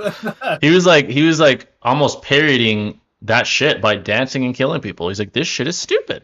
Like that's what basically what he was doing. Like he was making fun of so much shit, which why I love that movie. He was making fun. Make a character dance. That's how you make him fucking. That's how you make it dance, especially Deadpool. I love that Bro, if I saw She-Hulk dancing and just fucking people up, I would love it. That wouldn't bother me. If he was like she was dancing and whipping ass, that would be much better than her twerking. Like, bro, what the fuck? That's why I love Deadpool so much, because in that movie he made fun of shit so cleverly, like with Fox fucking like shitting on Fox, shitting on fucking feminism, shitting on Disney. Like, I loved all that shit. That was so well done, and I like that's such a Deadpool thing to do. That's what Deadpool does. Like, it was perfect. I loved every minute of that movie because they really depicted him so well. Like, he is the guy that transcends the fourth wall. Like, he breaks the fourth wall, and he just knows. You want to know the craziest thing too? Why Deadpool was so fucking great too? It's like there was no limits, right? There was no biting no limits, bro. Everything just went, and that's how it should have been. And most importantly, like for one statistic, the movie is number one. The shit is killing it. Or whatever, blah blah. It's fucking so many records that it's broken. Okay, so it has all the statistic and feats just alone to show that it's an incredible movie, because you have like 95% of the audience that like loved it, right? And along with all the feats that it has, then you have that 1-5% that are butthurt because of all the things he said, whether it's feminism or this or that or whatever, blah blah. And it's like, bro, it's fucking Deadpool. First off, it's a psychotic fucking like the most like craziest Marvel character, if I'm being honest with you. Okay, like the dude has lost his marbles basically.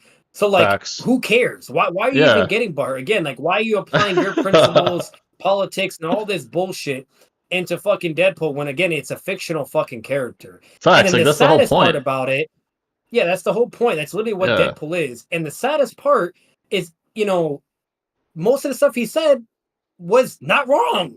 Yeah, facts. He was speaking facts the whole movie. I was like, bro, because the truth. Facts, reality. Literally.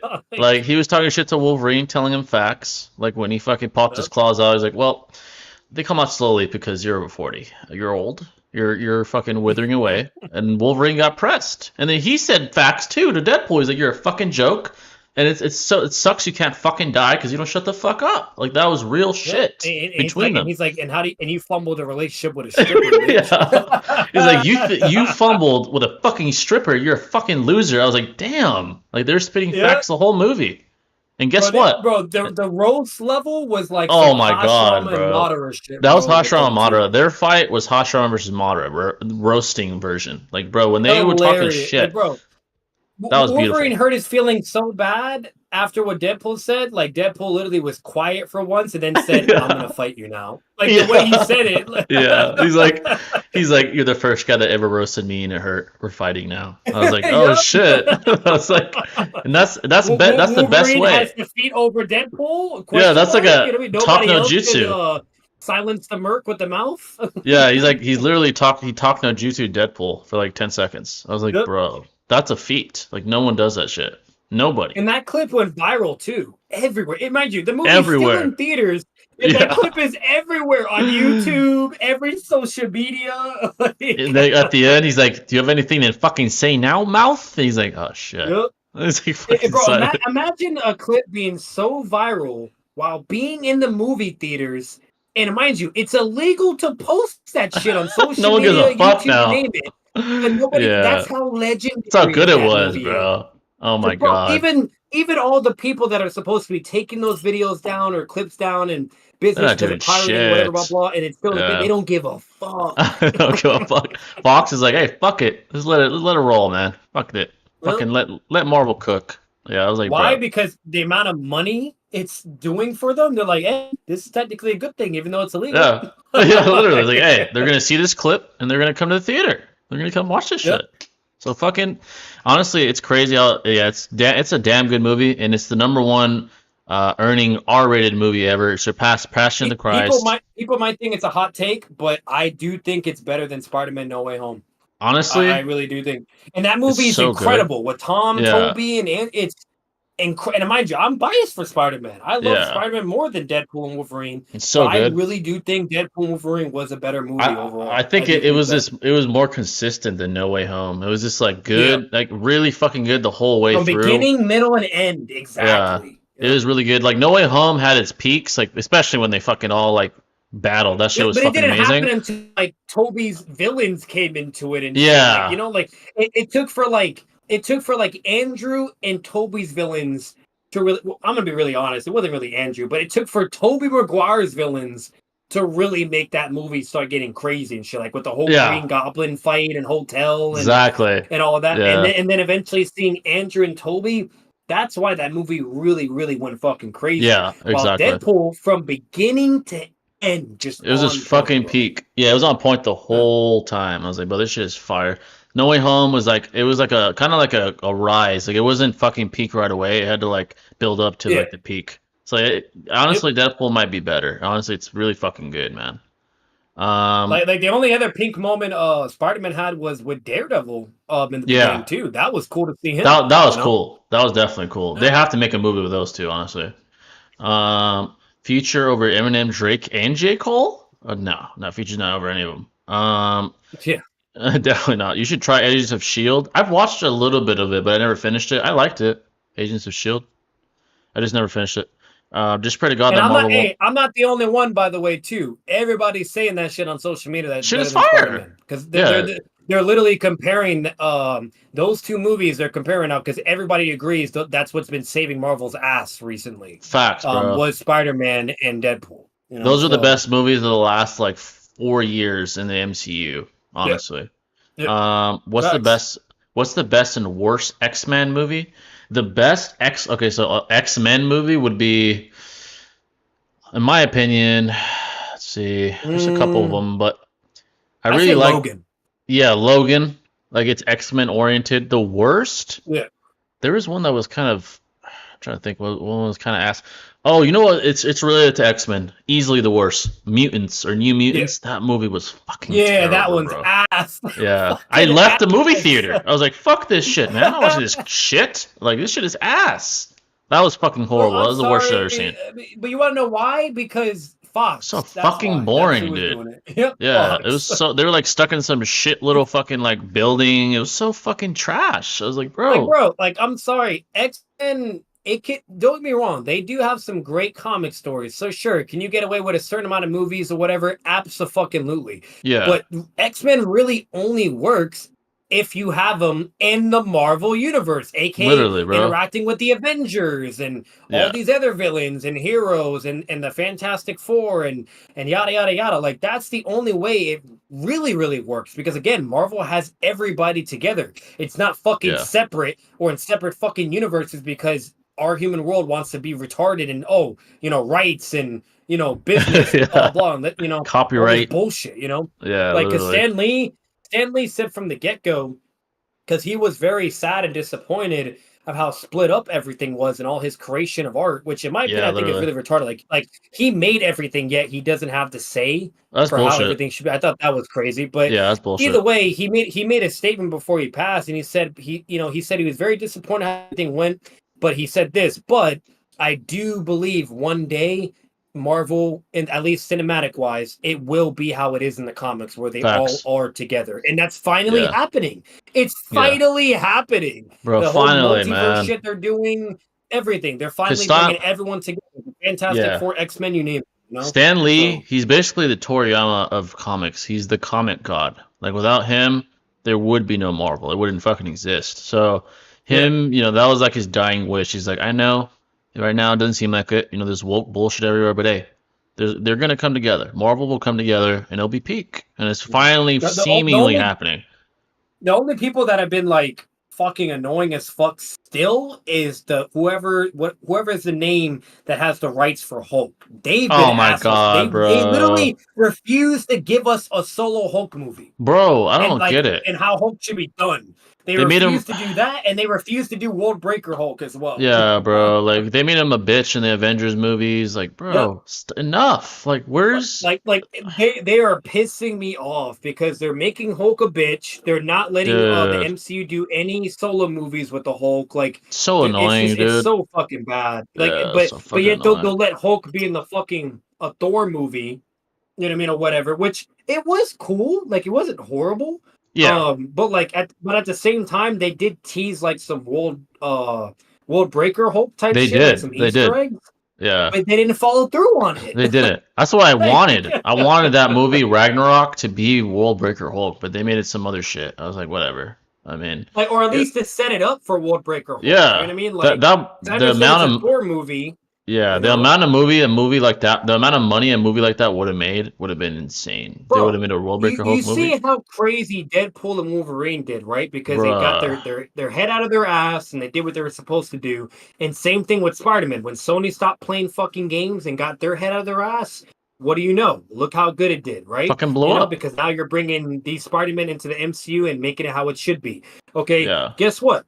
If the people for Hulk would get their head out of their ass and give us one of the best it literally out of all Hulk common stories, top three, it has to be top three Oh, in the easy. top three bare minimum. Yeah. World Breaker Hulk story. If they made that a movie, I swear to God, that movie would break records, bro. Oh, facts. Numbers At least a of just seeing billion. Hulk like point a moderate and just like Yeah. fighting everybody, the That would be X-Men, the Fantastic crazy. Four, the Avengers. Like imagine the Hulk being not really a villain. He would be more of like an anti-hero, I guess. Yeah. But yeah, it would be like an anti-hero. But imagine the Hulk scrapping with everybody and beating them on top of it. Like And then slaying him. until the Sentry had to come and save the Yeah. day. You know, the Sentry would have to Sentry, show you up. know? Literally, bro. It'd be like, Yeah. I already know. It would be like Iron Man telling him, like, we didn't do this. Bruce, he's like, you're fucking lying. Now I'm gonna fucking kill all of Yep. you. Like, I'm gonna fucking destroy this world. And then Tony would have to call Sentry. He's like, bro, we're struggling out here. We're getting our ass whooped. Hulk, Bruce slayed all of us. He's making us fight each other, and we need your help. Yep. Like, that's literally what happened. I'm like, bro.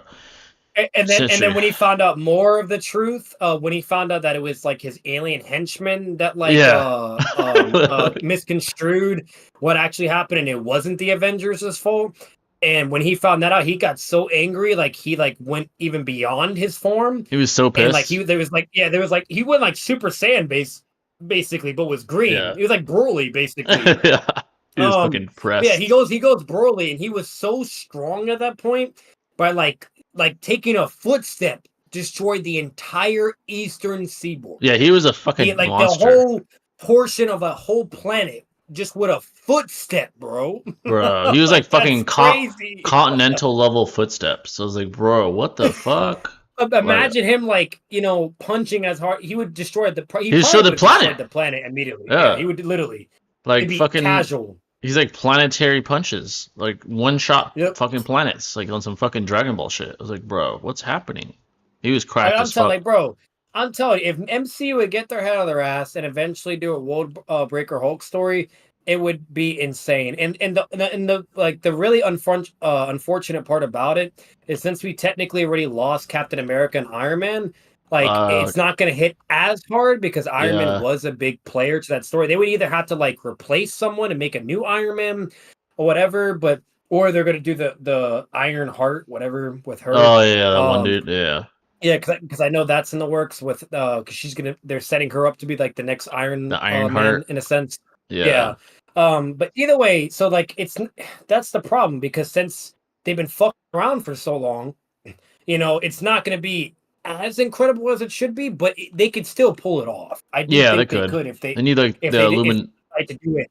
Yeah, So they need like that Illuminati group. Without Tony and fucking Steve Rogers, I mean, they'll have to find somebody else. But that's going to be hard. You're going to need two yeah, other people in the Illuminati. Yeah, because that's the thing too. That story showed us who the Illuminati were as well. It had yeah, Doctor Strange, Doctor Reed Strange, Richards, Iron Man, Reed, Cap, Black Cap. Panther.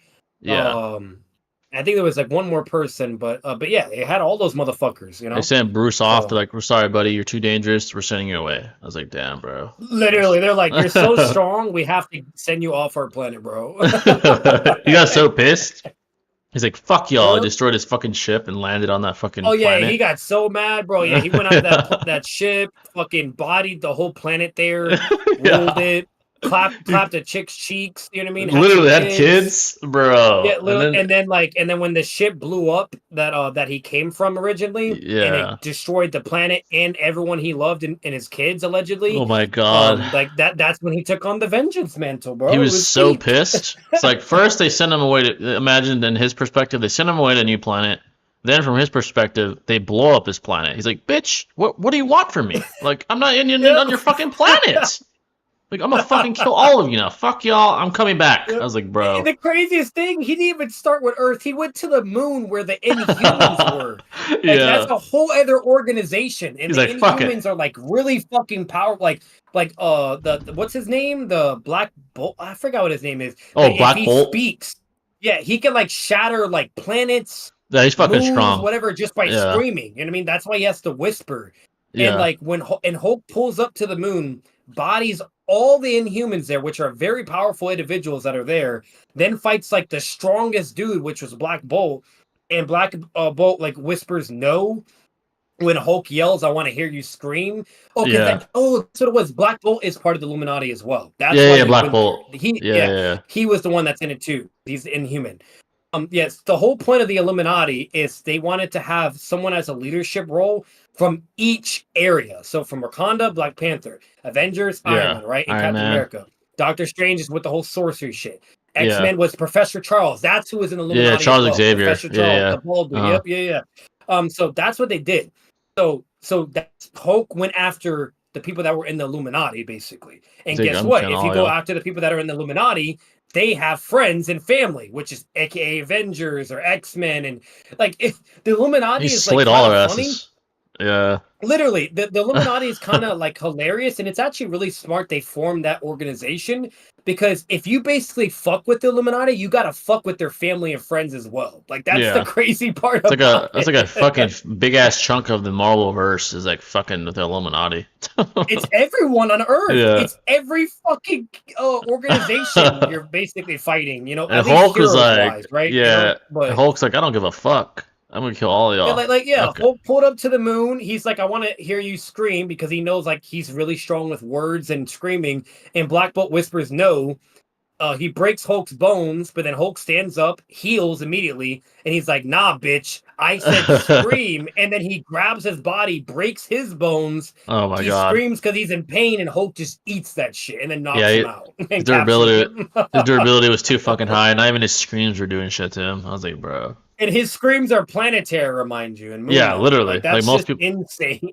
Most people will fucking die listening to him. Like, bro, it's fucking Like crazy. so, and after he captured him, because that was his first Illuminati victim, and he bodied the whole Inhumans because they were like, like, oh, that's like their god. Like, basically, picture Jay as the Hulk going to each Discord server and just bodying everybody. It's like That's fucking basically what the Hulk did. Like so Jay would just go to Six's server or all these servers, right? Whatever, like the big people, and he just fucks them all up, because he thinks they all did something. That's basically what Hulk did. He wanted Yeah, to literally. smoke with everybody, and he Yeah, literally fought everybody. he was a menace. He was a fucking menace in that comic book. I was like, bro, that's the real Hulk right there. Honestly, I think Hulk has the best feat of wanting the smoke out of anything created. If I'm being Oh my honest with you. god. Yeah, he fucking just I don't think anyone triumphed his smoke level. If I'm being bro, honest, I like really don't. when he got kicked, he literally got kicked out of hell because the fucking the queen of hell or whatever was like, get Oh this yeah, fucker the fuck out. He's destroying my yeah. dimension. I was He was like, just getting strong. Yeah, he was getting so strong. yeah. He was literally a threat to a god in hell, bro. Imagine getting Like kicked out of it was hell. Oh my Mephisto. god. Yeah. Mephisto. He's the god of hell. He's like the devil. The devil from hell said, "Get this man out of here." Imagine being so fucking. You're such a problem that hell doesn't want you. They're like, get the fuck out. I don't want you here But no again, more. I'll be honest, it does make sense because again, the Hulk's power does come from the one above all, so it does make Yeah. sense. He's like, oh, this is Jesus is here. Get him out. Like literally, bro. It's literally what's like, get him the fuck out of here right now. But yeah, no, but backtracking, all point being said, if they would do that movie, they would make billions, probably even more than Deadpool, probably Yeah, it even probably way would. more than the Avengers. I'm gonna be honest, that is an Avengers movie. If I'm really being honest with you, you know what I mean? Like, yeah, he's like a because it's fucking Hulk global fighting threat. everybody. Yeah. Yeah. They would need all the Avengers, the X-Men, the Fantastic Four, every Marvel fucking hero that's available to stand a chance, and they'd And still guess lose. what? In the comics, that still was yeah, they would still Yeah, it'd still lose. They would need Sentry. basically be Thanos all over again, but just a Yeah. green giant, big Literally. green dude. They would just need Sentry to come in the end, like, bro, we need you. We need you really badly right now. And Because fun fact, by the way, it was confirmed by Kevin Feige that they are working on Sentry to bring him. yeah, that's gonna be sick how they show his power. I wonder how they're gonna pull that off. He's fucking powerful as shit. So, let's see. Why is the Heavy Sasuke victim on my screen? You mean the Heavy Sasuke Who? Supporter? Okay, I have Itachi on my screen on the stream. Oh, Yeah. How do we call in? Do we just raise our hand? Yeah, actually, let's let someone in. Oh, this guy has his hand up for a while. The my comic. fault. We were just kind of vibing. Yeah, we were vibing for. Sorry about that, folks. Let somebody in. Yo, yo. Hey, hi. What's going on, man? So, can you guys hear me? Yeah.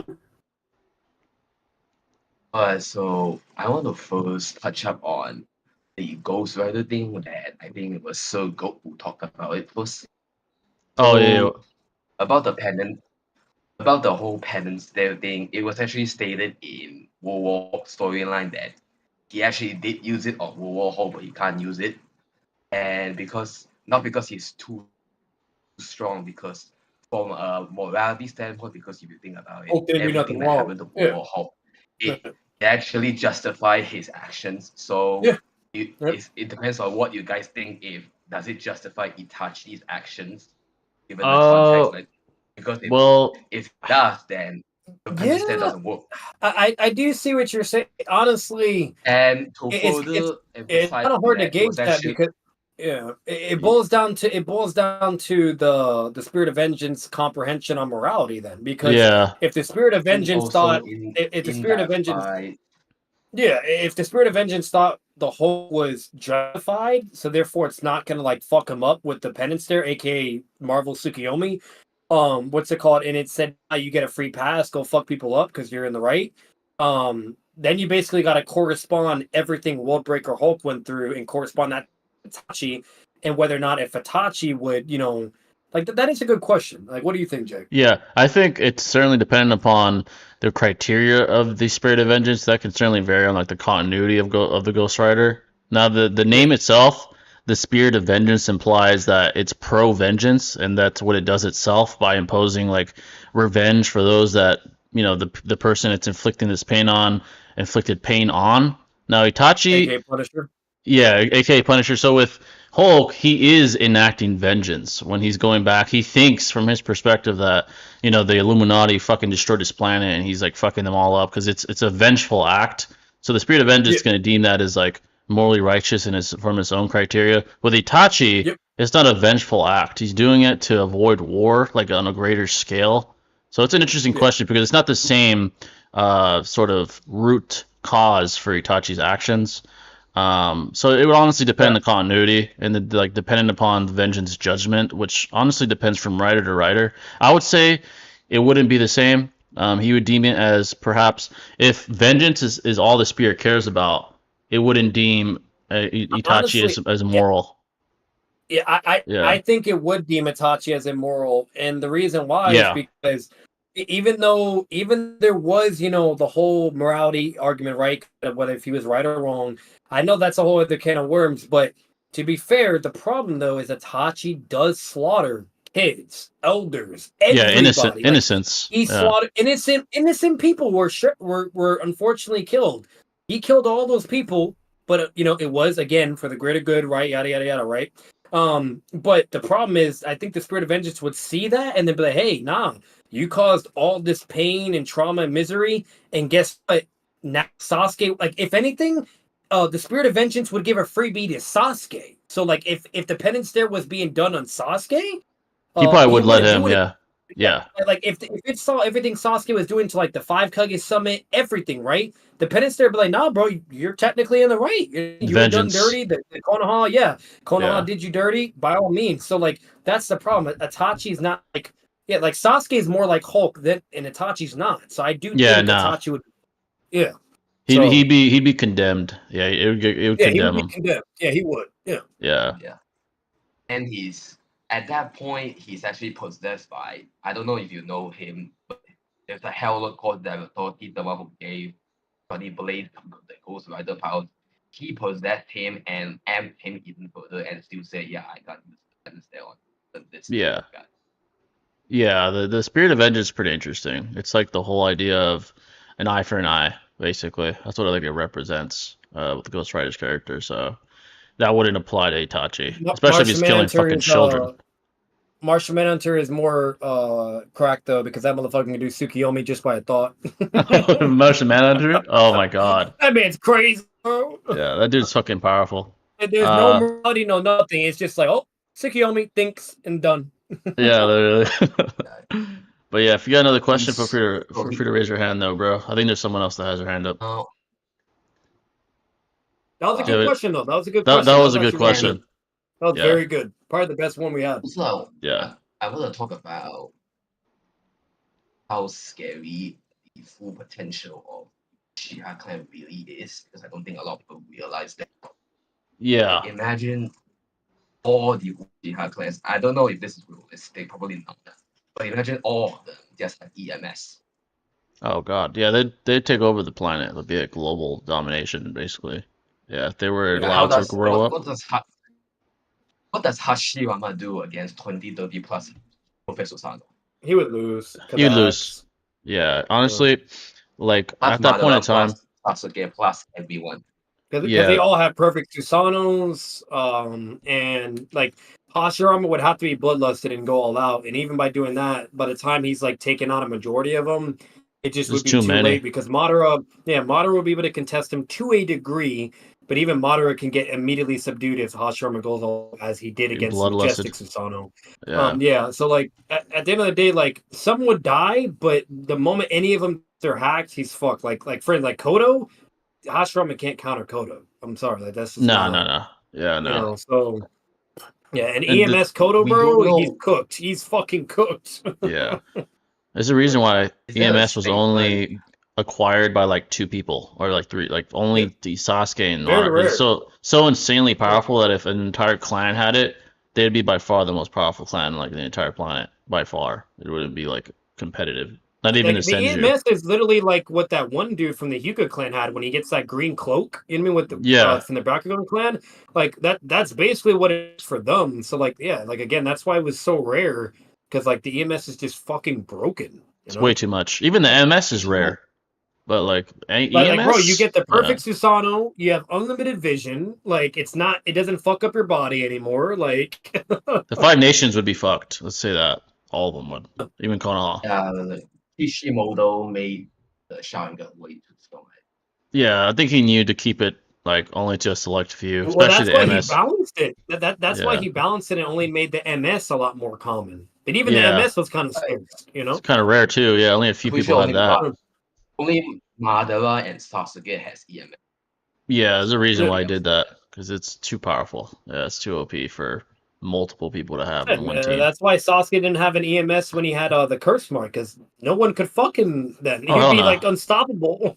no one would beat him at that Yeah. point. Yeah, but yeah, And another thing that's really scary, like we don't know what kind of MS abilities that these other Uchiha has. For all we know, that another god tier ability could just awaken in Tachi's yeah. girlfriend or whatever. That's the thing. That probably would have been more work for Kishimoto. He's like, I'm not gonna give it to too many people because I gotta make a fucking special ability for each one. So I'm just gonna keep it Yep. to like Itachi and Sasuke and Madara. Honestly, Nobita. Like Sadara, she'll probably be next in line to get an EMS. Oh, for sure. Either she gets an EMS or she'll never have one, but she'll have like a unlimited MS because of the 100 heals. She'll have You know like what I a mean? cracked So 100 she's healings. yeah. Yeah. Yeah, exactly. So she's either gonna have like an artificial EMS because 100 heals with her MS, or she will eventually get an EMS. But I'm gonna be honest with you, the only way she can get an EMS is if either Sasuke dies, or if somehow like Amato creates like a fucking weird ass, like artificial eye, and then that can Yeah. work as well. Like bullshit, like Yeah, so. if they have like some stashed eyeball somewhere, or fucking Sasuke Yeah. is about to die, he's like, take my eye, and he gives her his eye or some shit. Yeah, right. Like normally she could only get that from Sasuke, but like the only Yeah. other way it would be is if Amato did something. So Yeah, you got created another Sharingan, which he's done so much crack shit that I wouldn't be surprised. like But Orochimaru, he created a bunch of fucking MSs from like Shin and shit. So like it's definitely yeah, possible, yeah. So especially Amato's like the most brilliant man on earth. So yeah, he probably could. He's smarter than Orochimaru for sure. It's not even close. He's fucking brilliant. And also for content, and I'm not sure if you guys, Jay, do you still do reaction videos nowadays? We do them here and there, but not as often. But yeah, I mean, we'll do them sometimes. I recommend reacting to. Like I do them a lot more. Yeah, Batman than does them a lot Jay. more. Yeah. Yeah, like eventually I am going to be taking a chill pill on that as well. But what's it called? But as of now, I've been doing them a lot more in comparison. But yeah, no, he stopped that a while ago, and it was for many reasons. But yeah, like a lot of people enjoy it, but it's just pros and cons. Yeah. There's a video from the channel Coffee Shop Comics. They actually did a video about, I think it was Star Killer versus the Hokage. So if you want to react to that, yeah. No, Star Killer's That's pretty cool. Star Killer's a beast. Yeah. Yeah, Star Killer is fucking cracked though. Like I'm gonna be honest, I think Star Killer might slam. Yeah, literally, that dude is cracked. They did the fight in two ways. So one is a gauntlet style. The other one is what if all the Hokage fought him together.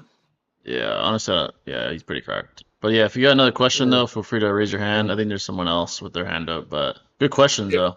Good questions.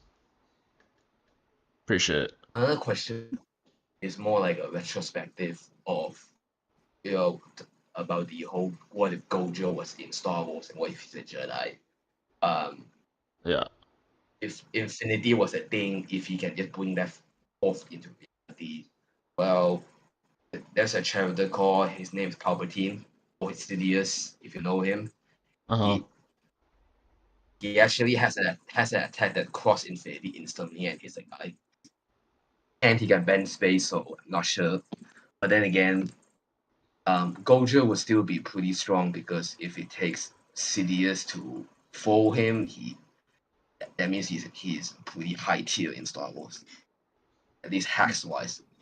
Yeah, Gojo would like transcend the Force because the Force would never reach him if he's like this infinite distance between you and him. That'd be the problem. I'm not saying he transcends the Force, because there are characters who has space manipulation anyway. But the Force transcends life, death, dualities, and everything in between. But I'm not saying that. I'm just saying he would be a high tier Jedi. Yeah. Oh, he'd at least be a hard tier Jedi. Yeah, at least. That's definitive. Yeah. You need to be able to like. But yeah. We'll definitely catch you in a bit, man. If you do have more questions, just raise the hand. Yeah. Just raise the hand again. We're gonna get the other guy in here. Yeah. All right. Yeah. All right. Peace. All right. I think we got Ken, folks. Ken in the building. Bob the Builder. Let's see. Is he here? Maybe. Oh, yeah, right here now. I hear you now. For some reason, it's not bringing up the traditional like big screen. So I figured out how to unmute, but I figured it out. Oh, okay, cool. Yeah. Let's go So, now. Yo. I had something else I wanted to talk about, but I wanted to ask you. That first question he brought up, was it about who the pins there would affect, or who the Spirit of Vengeance would target? I mean, it's along the lines of like, yeah, I guess who would have, what's the criteria for the pendant affecting you? Yeah, it's whether or not if it would deem it if it would deem if Itachi was like if he had every right to do what he was doing, like the damage that he's conflicting, whatever, blah blah. Because with the World Yeah. War Hulk story, Ghost Rider does the penance there on the Hulk, but when it does that, it sees all the shit that happened to him, and the Spirit of Vengeance feels like he is justified for his vengeance, like his quest to like make everyone Yeah. accountable, which are from the Illuminati. But with Itachi, though, it's a little different because, like, let's say it was Sasuke, I would feel like, yeah, then it would be okay with what Sasuke is doing. Like, if it found out what Konoha did and yada yada, whatever, blah blah, like, it'd give him the freebie. But with Itachi, it's a little different because he, like, sure, like, there's all the other stuff, whatever, and it kind of put him in like an impossible situation, but he literally slaughters kids, elders, the whole fucking night. Like, he's literally killing everybody. While the Hulk technically just came and beat everybody up. He didn't even kill anyone. He was Yeah, he beating did. everyone up and knocking. I'm more You know, justified. Well, so the only reason why I'm asking is because if the question was on who the Spirit of Vengeance targets, it's different than who the penance there would affect, because the penance there itself just works off one's regrets. However, the Spirit of Vengeance itself can decide if it wants to put the full effect of the penance there on someone. Like when Ghost Rider interacted with Deadpool, he just wanted to show Deadpool something instead of kill him. Right.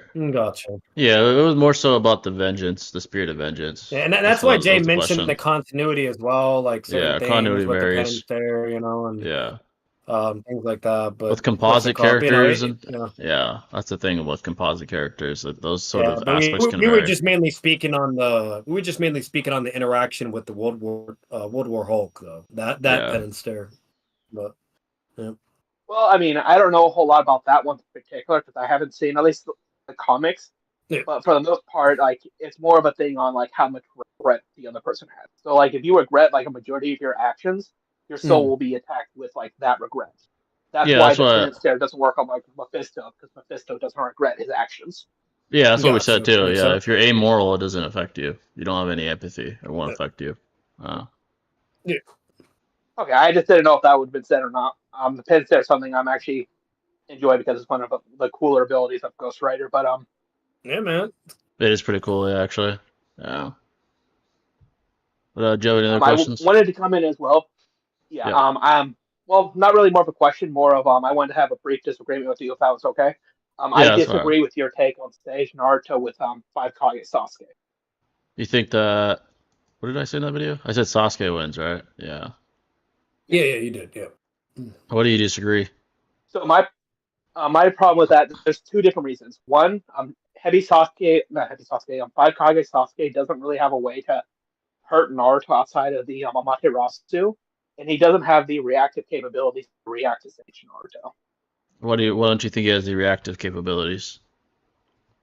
Because Nagato controls the passive pain, so they should have his reaction time because he's reacting through them, and they are pretty casually able to react to the Ninetales Naruto KCM1, who's just blatantly faster than the Raikage that Sasuke was getting bullied by. They reacted to KCM1? Are you talking about Nagato, like in the war, or? Yeah. Okay, Yeah. I'll say this. This is why I disagree. When he's using the passive pain, you are aware they're not. The farther the signal, the weaker they are, right? Like the farther they are away from him. The ability to transfer jutsu to them, yes, but there's nothing to suggest like his ability to react is weaker. The farther they are, the weaker they are. That's the point of the signal. I mean that's the whole idea behind The the signal. weaker, because we know the closer he is, the easier it is for him to transfer chakra. That's why he needs to get close to do the not Chibaku Tensei, planetary devastation. But there's nothing to suggest like if they get like far away, he can't control them. It's just a matter of like certain jutsus can like be powered up faster. I don't think it's powered up faster. I think it's a little bit of both. I think it's conjunctive. It's how fast he can activate the jutsu and how effective it is, depending upon the distance and also how much chakra he has left. The reason he had to go that close to Nagato was because he barely had any chakra left in comparison to when he began the battle. That's why he had to rush Oh no, towards definitely. Nagato. But even So like considering that, they're not those aren't yeah, mutually like, exclusive.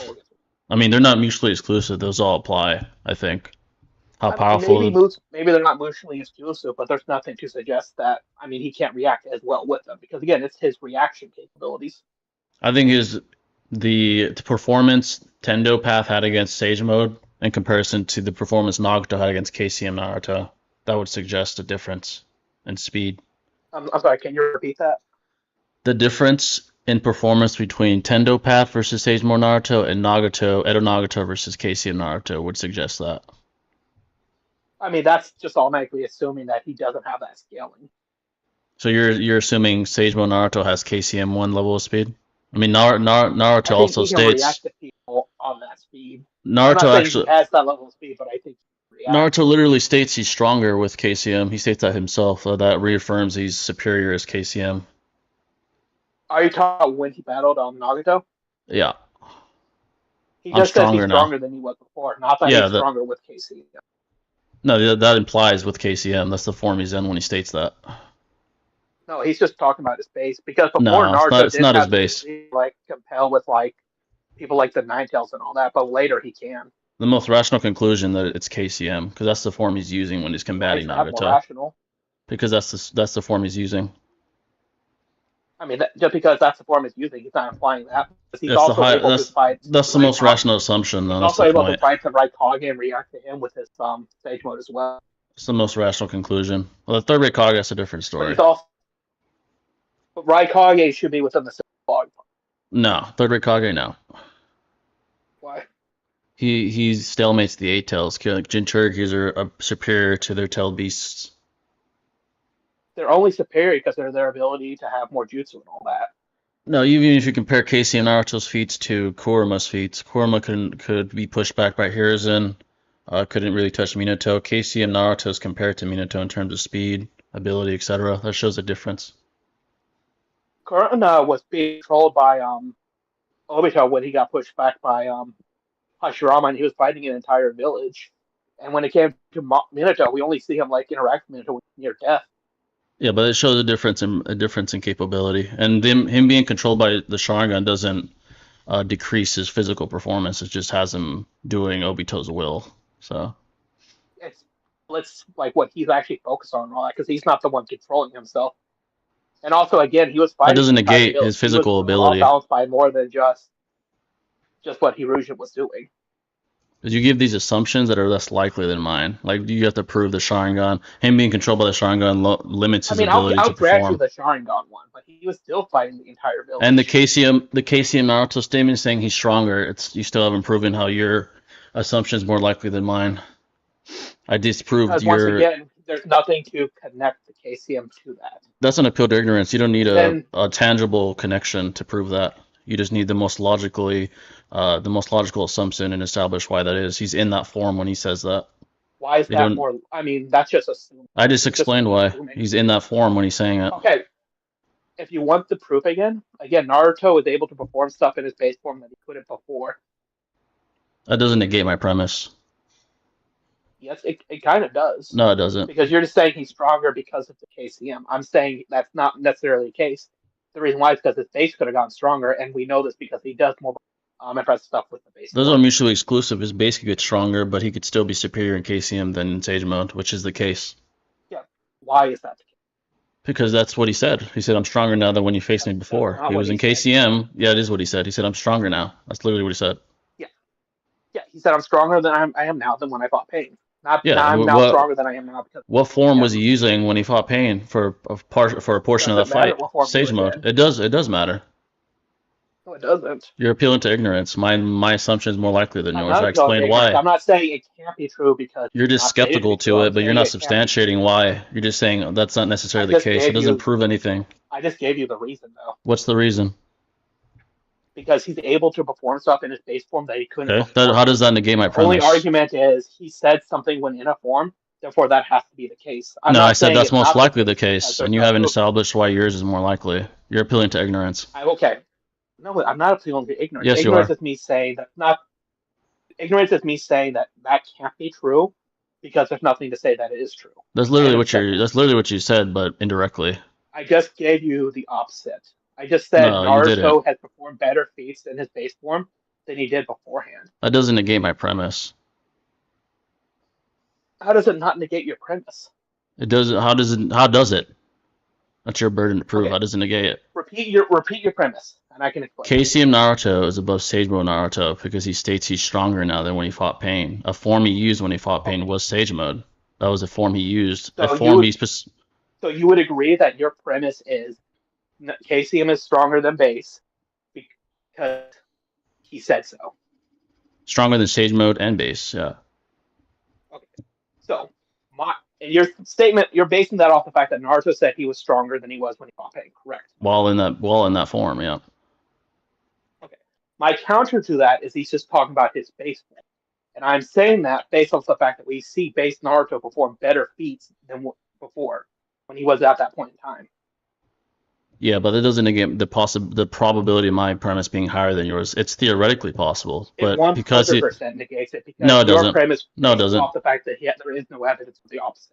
Yeah, he's in the form while he's saying it. Assuming so, the most likely assumption is that he is referencing the current form that he is in, which is the very form he's using to fight Nagato in the first place. So you saying that doesn't refute my premise.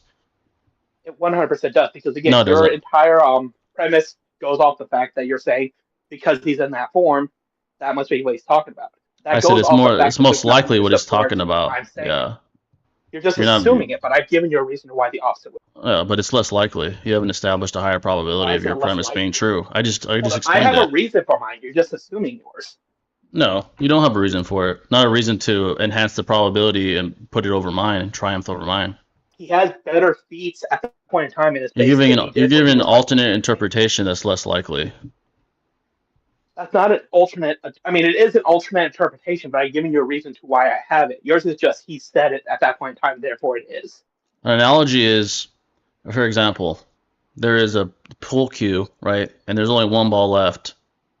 So there's two theories on how the ball went in. I hit the ball, right? I hit the ball to hit the last ball to go into the hole, or the ball magically rolled into the hole because of perhaps there's air in the room. That's not Your an analogy. interpretation, yes, it is. Your interpretation is possible. Analogy is There when could have you- been wind. There could have been a fan on that rolled the ball into the hole. But more than likely, because I was playing pool at the moment, the ball went in because I hit the ball with the other ball that I used with the pool cue. So it doesn't matter that you establish another explanation or assumption. You have to enhance the probability of your own. And simply saying he's speaking in reference to his base does not negate my premise because he's literally in the form that I am asserting he's saying is stronger than Sage Mode. You're not enhancing the probability of your own claim No, we're on the whatsoever. opposite. Hey, You gotta flip this. You're the one real with. quick. My bad. I apologize. I sent the scan in the call-in show chat. That's Yeah, the statement you're talking about, right, Jay? Yeah. The one I we just said all there? know what the statement is. But Yeah, no, yeah, you're okay. the one with the opposite here. You're saying he's talking about KCM because in the form when he says that. I'm saying he's talking about base because we have proof of him being stronger in base. Both could be true, but I'm still right.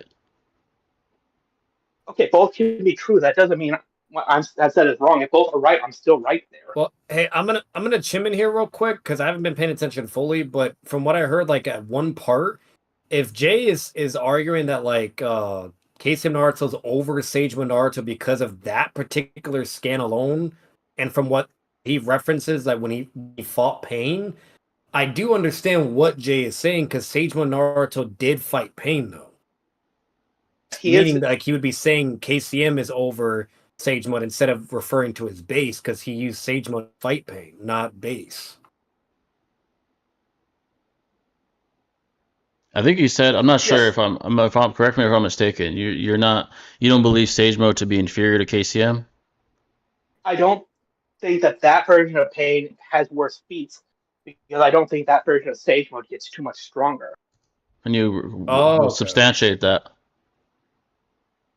Well, he's able to once again react to the right Kage with it. Third rate Kage, who already substantiated is weaker and slower than the fourth and Nagato. Well, you're saying that based off the idea that Ancient Cherokee is stronger than their Tailed Beast. Yeah, But that which doesn't imply a necessary stat advantage. One, they get the ability to it hold does. bones, which is already a big advantage. The term stronger They also get implies massively more. Can I please finish? They get well. Being stronger just would imply a greater advantage. superiority in, They get in two most different forms that they aspects. can use. They can use a smaller form, which is a harder target. They have their Biju form, which allows them to do bigger damage. They get the joint jutsus of the two of them. They can talk to each other. They're now practically immune to most genjutsu. You're complicating it, but in general in Naruto, when you're stronger, you're faster as well. You're not going to beat someone and be deemed as stronger as you can't if you can't hit them. That's a fair generalization. Not always faster. I mean, Again, a a lot bit of of ignorance. times, yes, but It's a not general statement. It doesn't have to be always. I'm not saying it has to be always. I'm just saying that it's not You just said always. it. Yeah, exactly. So most of the time, so we can assume that's the case, unless you could No, prove we can't otherwise. just assume it's the case. Yeah, you go with the most probable explanation. That's what you do when there's ambiguity and there's no exact answer to the question at hand. That's the way logic works. Well, you like to use logic and all that. So you know what the appeal to history is? Appeal to history? Yeah. That's a misclassification that's a misusage of a yes it is of a fallacy. It is. The appeal to history is saying because something has happened in the past, it will happen. Many times, not just once.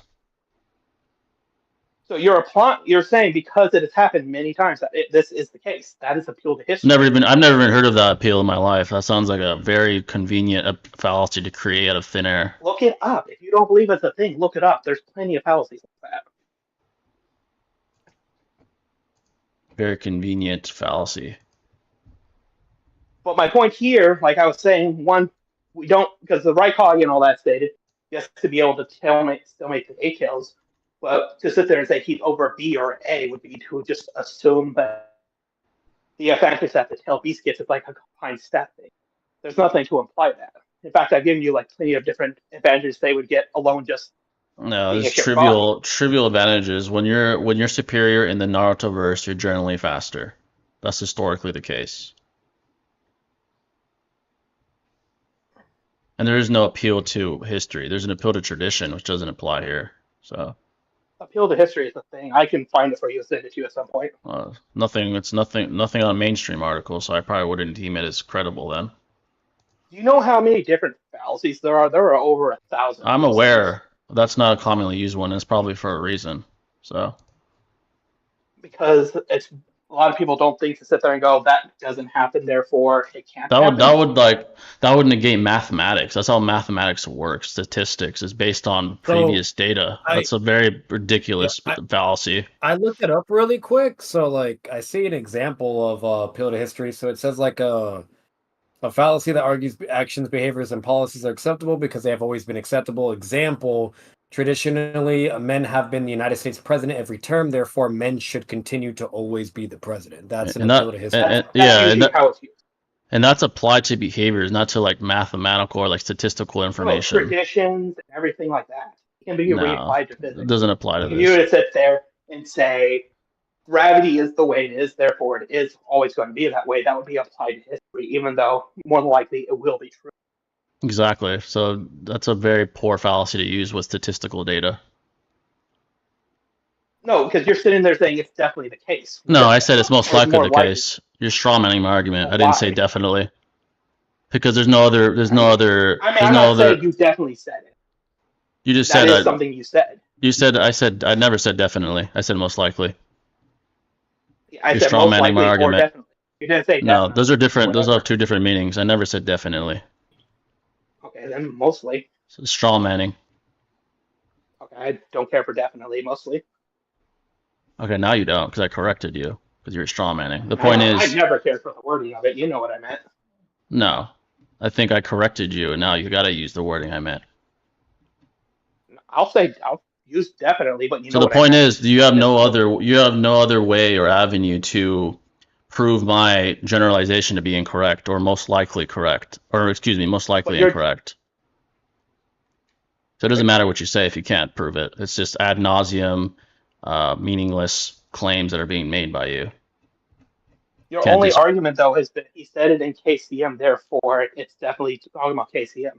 I mean, we went around the circle of why that is, and we went down the rabbit hole of Sage Mode versus KCM, and you can't enhance the probability of your claims in any way over mine. So the only other thing I would like to talk to you about that is the idea that Naruto can only really be hurt by the Amaterasu.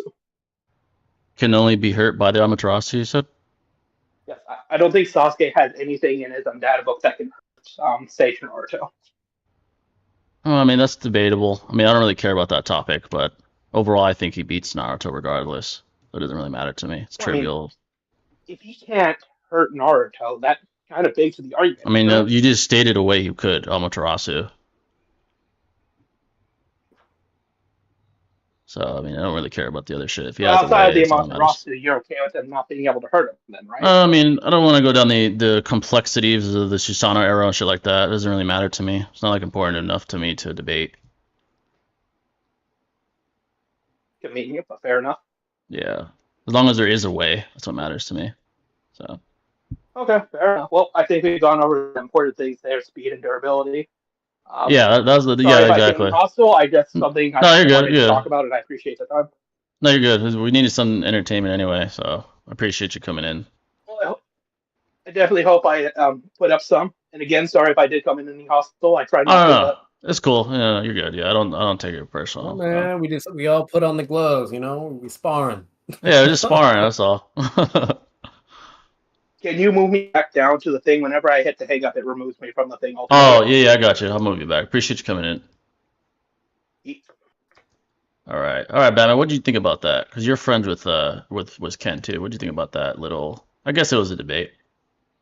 Yeah, it was like a little pseudo debate. What's it called? It was good. You know, I wasn't listening to like everything. I did zone out at a certain point because Yeah. I was technically between you two. 'Cause it was about your YouTube, so I didn't want to intervene. Yeah. What's it called? But what I did hear in Cat's comment though that was very clear to me was when you guys were comparing the KCM Naruto form And and then like and you're talking about Sage Naruto because you brought up the scan where he says I'm a lot stronger now than when I fought Pain. yeah, And from your argumentation and from his, unless I heard him wrong, but from what I heard from him is he was saying that has to be base. You were saying that would have to be Sage mode, and yours would be more likely, whatever to be the case, whatever, blah blah. Because again, he was using Sage mode against Pain. I would agree with that if that was the case from what I heard. yeah. That's basically how it Um, started. Yeah, it was basically that. So I think his claim was, Ken, you could chat if I'm wrong.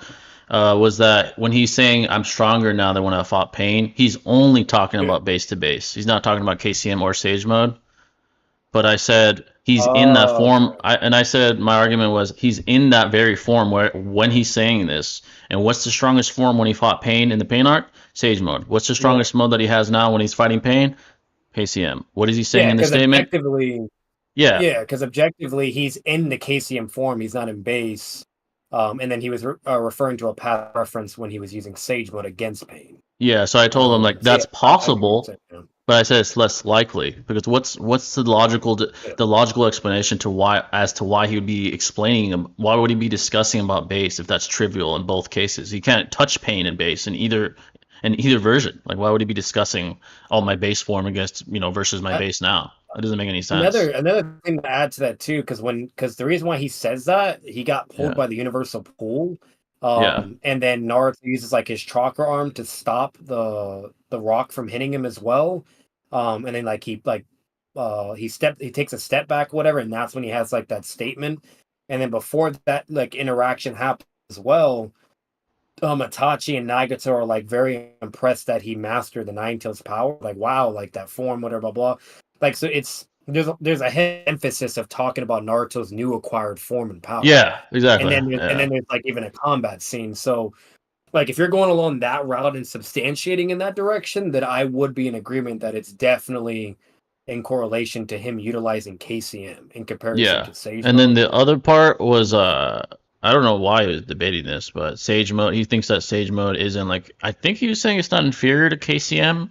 And that's because of Sage mode reaction to the third rate Kage, and I said simply put the third rate Kage is inferior to Nagato anyway. Doesn't really matter. Yeah. And basically that's how that ended, really. But Okay. yeah, the main thing was with the first thing what you said. That was the main thing of the fucking Like KCM sage the mode. only this is just for me, regardless of what you guys are saying to each other. But like the only thing about the base Naruto thing though is the only problem though is like Naruto doesn't fight after the pain arc though. That's the only thing he really does is he tries to master KCM, which is like which is basically, we see with the whole thing where Killer Bee, whatever, and then Kushina coming. And he Yeah. has like a little showdown with the Nine Tails, but and there's that. But that's like one fight, you know what I mean? Like it's not like he was like And fucking severely yeah. exhausted or like or pushing himself to like you get what I'm saying? Like Yeah. comparing like his actual training arcs where he's really, really, training and trying to develop himself, or like some Jiraiya shit or with the Rising Shuriken shit. So like that's like the only thing that happens. But right after that, he speed blitzes Kasame, but then because he doesn't know how to utilize the power and he just acquired it, he doesn't have finesse like Yamato Yeah, he doesn't have says, like and like he it's gets not fine stuck in a tuned. wall. Yeah. Yeah, so there's that, but that's what happens. And then after that, they both just leave the island. And then they eventually get to the war arc and stuff. He does like use the power to like to get out of the shadow possession and to destroy all the beetles. But point being said, you get what I'm saying? Like he's not, at least to me, there's nothing to where that would apply that he had like substantial growth when it comes to like his base or sage mode. Yeah. Because like he's not doing anything. Like I would say like when he's in the war arc and he's fighting everybody, like fighting Zetsus and all these low Kage ninja, mid Kage ninja, the whole nine, right? He's doing like all his shadow clones, and he's clearly going through a lot of fucking chakra and all this fighting 24/7. If you compare like the beginning war arc Naruto and then go all the way to the middle war or end of war arc Naruto, that Naruto would be stronger because again he's fighting the whole time, right? Yeah, exactly. Yeah. But if you analyze the whole pain arc, his only main obstacle in fighting in death battle was pain. Other than that, it's like a very short little showdown with the Nine Tails, but he gets immediately subdued, and his mom has to save him, and then it just boils down to a willpower type scenario. Yeah, then, it's like the more tug of war, symbolic. Yeah, exactly. Yeah, so it's like, so again, like he doesn't have any like legit like, oh, like I'm training my ass off type vibes, and now I'm way more stronger than, like, at least that's just me. I mean, so that's why I wouldn't think really that his base form or even sage mode is like drastically different from the pain arc in the beginning of the work is what I'm talking about. Yeah, Not the middle beginning. or end, yeah. And either way, So- like the whole tangent, there's just no logical explanation as to why he'd be talking about his base. Like, first of all, why would he care about his base if in neither scenario he's beating Pain anyway with his base, not in the Pain arc and not now. And why would Pain care? Like, what the fuck? And why would like he's in KCM while he's saying this? That's why I didn't get like why. What's the point of that? What's the logic behind that? Why is he talking about his base form? I don't understand that. That'd be like fucking MS Sasuke during the 5 Kage Summit saying I'm stronger now. He's talking about his fucking base. Like, what the fuck are we talking about? I mean, I don't know, why he's comparing like let's say he's like EMS, right? And he has that statement against someone.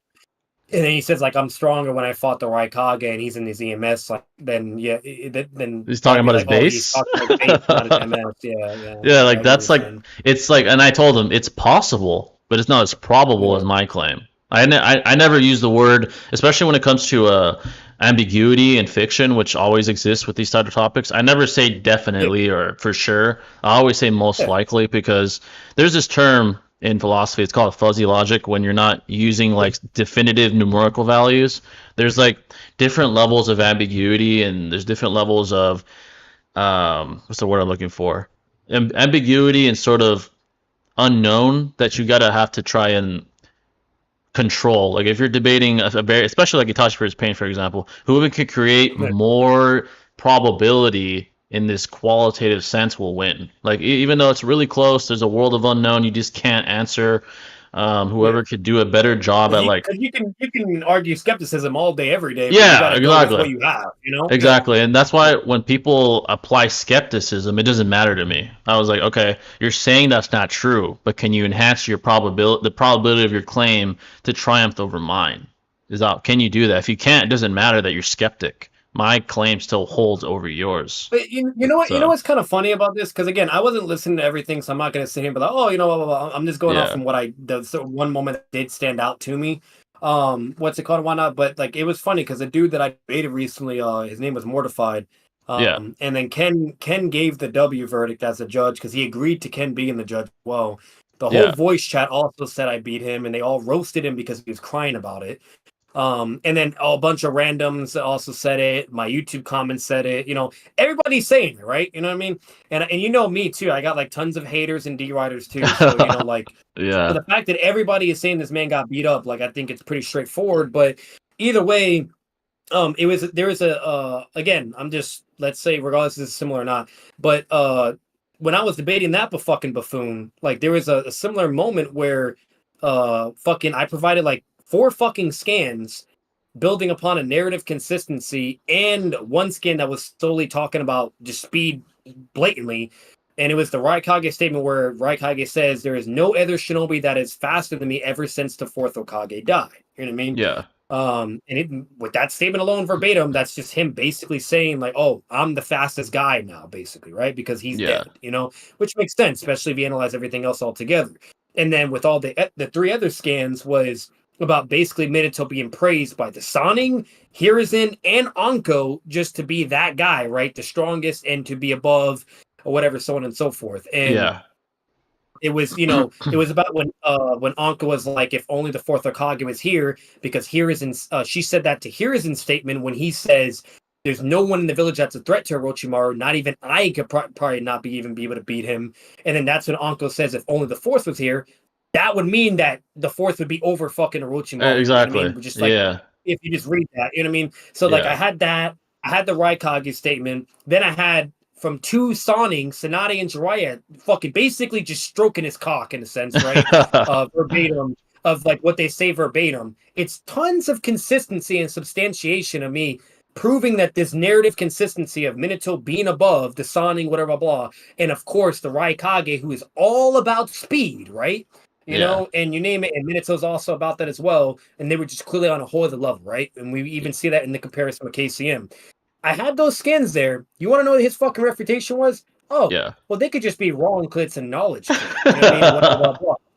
And I'm like, bitch, Yeah, I bro. don't give a fuck. Like, and then he tried to like give me the talk no jutsu on like an educational course of like that if he just says and applies skepticism, therefore that's just enough. I'm like, no, bitch, I know, that's not bro. how skepticism works. If It's you not. sure you can apply skepticism to something because obviously that is your job in order to defend against the offense, right? You You're know, right. Yeah, but the only way your skepticism can actually win is if you're substantiating that skepticism. Because yeah. if mine Right. is Yeah, more yeah. probable or more likely, and you just say, Then "Oh, it I just doesn't disagree," matter. and they could just be wrong, doesn't Yeah. fucking matter. You have to Exactly. show Exactly. either a contradiction or substantiation or something to make contentious value, and he Right. refused to do that.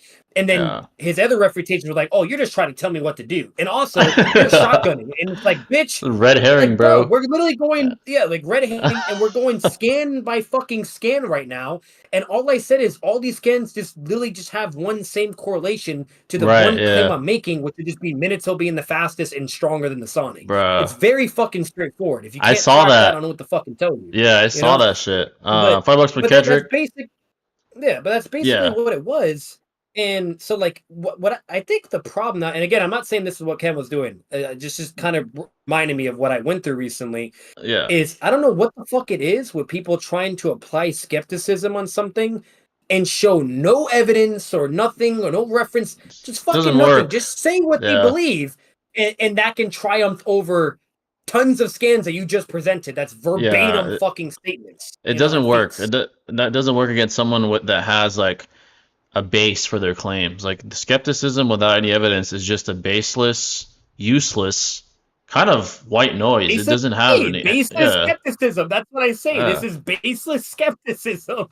It's like meaningless. It's like the same. It has the same effect as saying nothing because you're not getting anywhere. You're not progressing, and And, like and I feel like this is really important to talk about, Jay. Maybe if you can dumb it down further for anyone that eventually listens, or if you were to clip this, whatever, yeah, like, I because probably will it's clip this. really bad in the Discord community. Like, people Yeah. really think just applying any sense of skepticism could just no matter what, now just triumphs, no matter what evidence you present. That's not Yeah. how that works. Literally, bro. That's not how it works. $5 from Kedrick.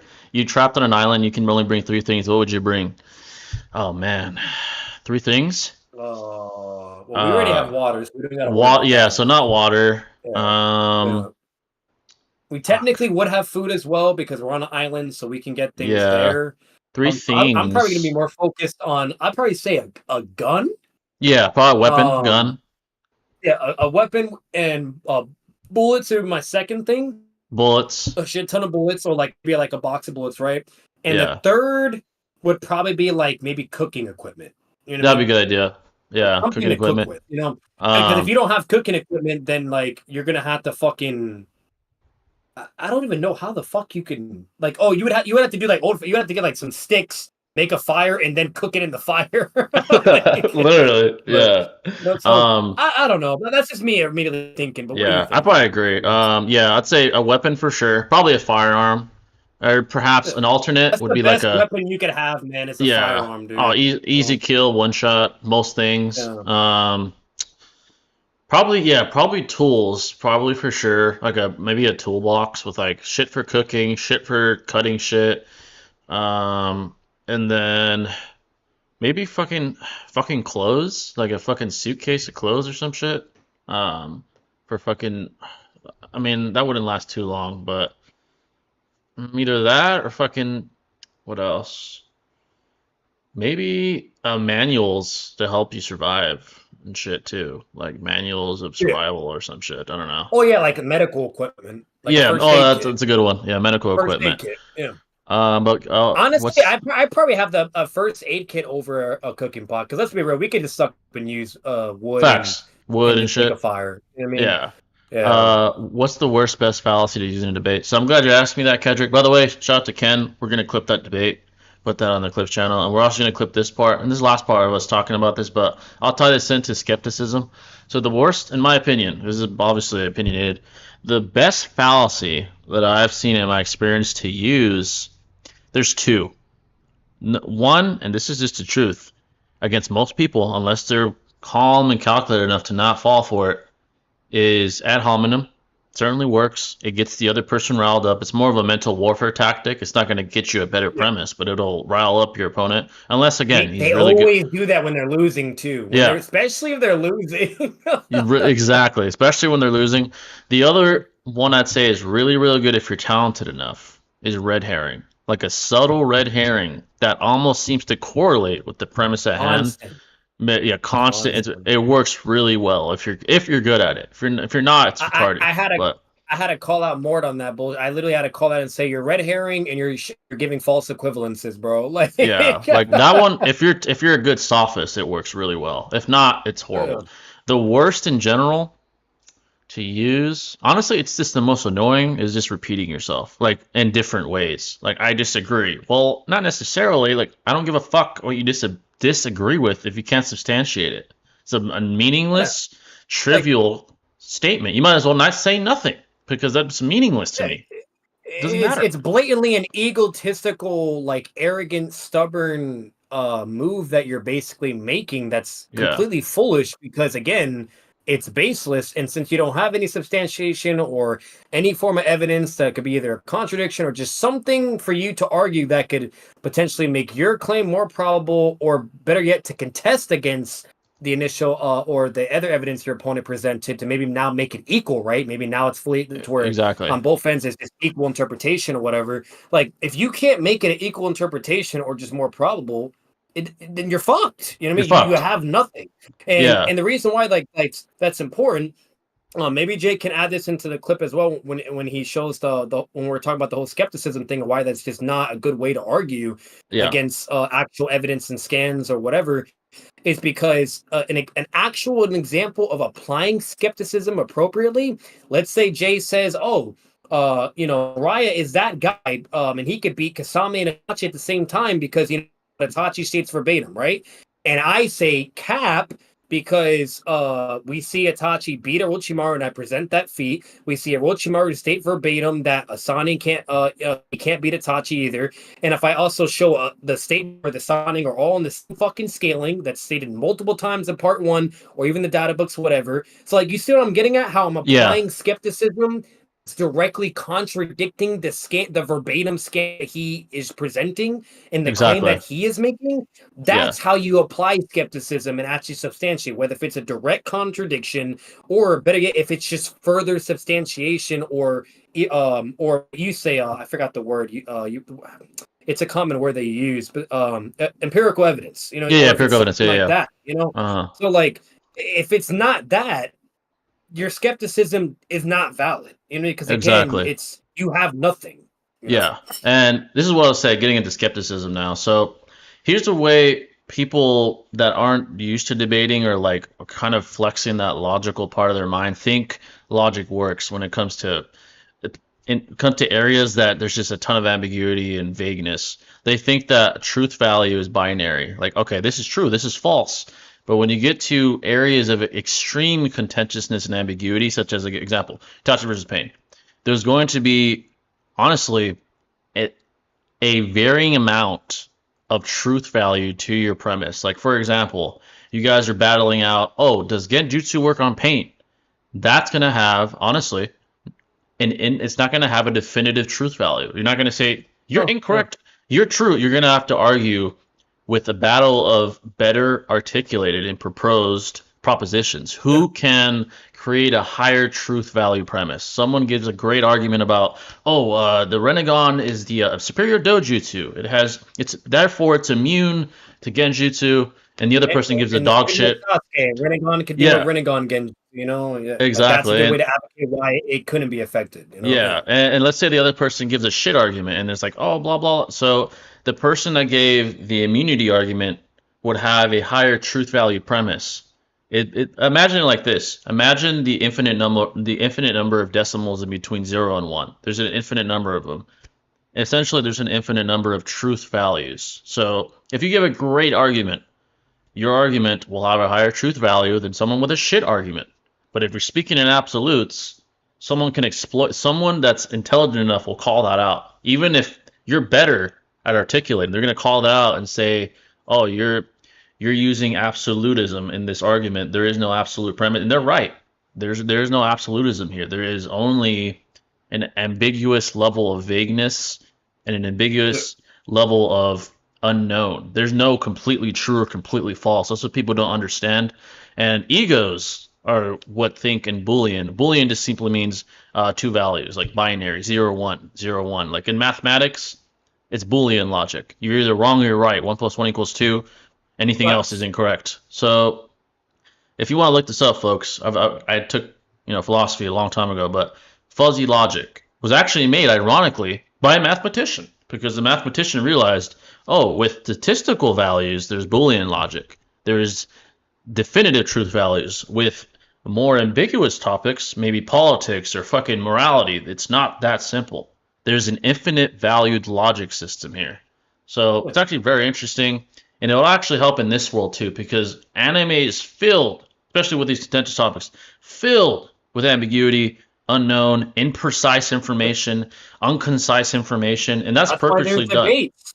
Yeah, exactly. And with manga, here's the thing about manga authors. They don't give a fuck about debates. They're trying to make shit that hits your feelings, things that appeal to your emotions, and what's going to happen as a result? Hyperbolic statements, incorrect statements, hype statements, like data books that aren't definitive with their statements, such as the Sharingan can see the universe. That's obviously not definitive. That's not true. That's clearly hyperbolic. So that's the point a lot of people miss, either Bro, because they're if they cared, Jay, if they cared, they would do what fucking Toriyama did, where they're giving yeah, power levels and shit, and or saying who would win and blah blah blah. They would do it for us. exactly. So it's a lot more intricate than people realize when it comes to debating. Once you realize that, you'll win a lot more, actually. Like, why do you think Rock Lee and Sasuke, those two fighting the Chunin exam, was so contentious and such a popular topic? Because there's ways to argue for both. Sure, there could be a stance that may be the actual correct stance or the more probable, but there are ways to advocate for both because there is enough, vagueness or certain, arbitrary whatever Exactly. that where it can be a contentious topic when then you equate your debate skills or argumentation and so on and so forth. Yeah, So like exactly. that's just again like and that's just how fiction's been from day one. Like Forever. all Yeah. animes or mangas have those elements. Exactly. Strawman fallacy is up there. That's an annoying fallacy, bro. Strawman is so annoying. What about shotgunning? Shotgunning, this is the way I define it. When I hear the term, this is the correct definition because people always throw that shit around. They don't know what it means. Yeah. It means essentially throwing a bunch of different premises at once to the point where it discombobulates and perhaps confuses your opponent to the point where they can't keep track of all your premises. But people throw that around incorrectly at times. If you're throwing evidence at them for one Play the singular victim. That's claim, what they'll do. yeah, they play the play victim.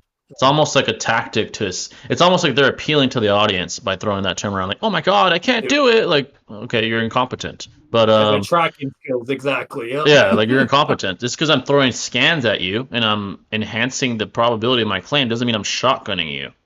I'm not shot. If I'm giving you a bunch of different literally claims, what I was telling Mort. That's what I Yeah. was telling the fucking idiot. it's like keep up, buddy. Like this is all to reinforce one thing. Now, if I'm throwing different claims, like Sasuke has better speed because of this, Sasuke has better strength because of this, Sasuke has better genjutsu because of this. That's a Okay, shotgun. Those yeah, are that's way shotgun. different. Yeah, That's yeah. way different. Then I get it. Okay, you guys chill the fuck out and go one by one. That's that. I get that. But if it's just evidence, that's not a shotgun. You got to learn what that means. That's not shotgunning whatsoever. Can you give examples of a Like, good and it's red so herring? aggravating. It so is, yeah. aggravating to deal with, Dave, because like I literally just dealt with that with a fucking retard, and like the dude wasn't under. Like, mind you, I repeated myself multiple times because he clearly was conceding that he was confused, but he was labeling his perception of it therefore it's a shotgun because he's being incompetent and can't track whatever blah blah with the 4 fucking simple ass fucking scans that I provided. It was one claim I Yeah. made and 4 fucking verbatim statements. That's all it was. And this motherfucker had a titty attack and it was like shotgun and blah blah and all that. It's like, bro, Yeah. no. For one, we are going one by one each scan, and 2, I'm only making one fucking claim, and 3, all I've said this whole time is I just am providing consistency within the narrative and Yeah. further substantiation evidence for my one claim. I don't care if there's 4 scans here. These are just 4 fucking statements that are clearly supporting my initial claim.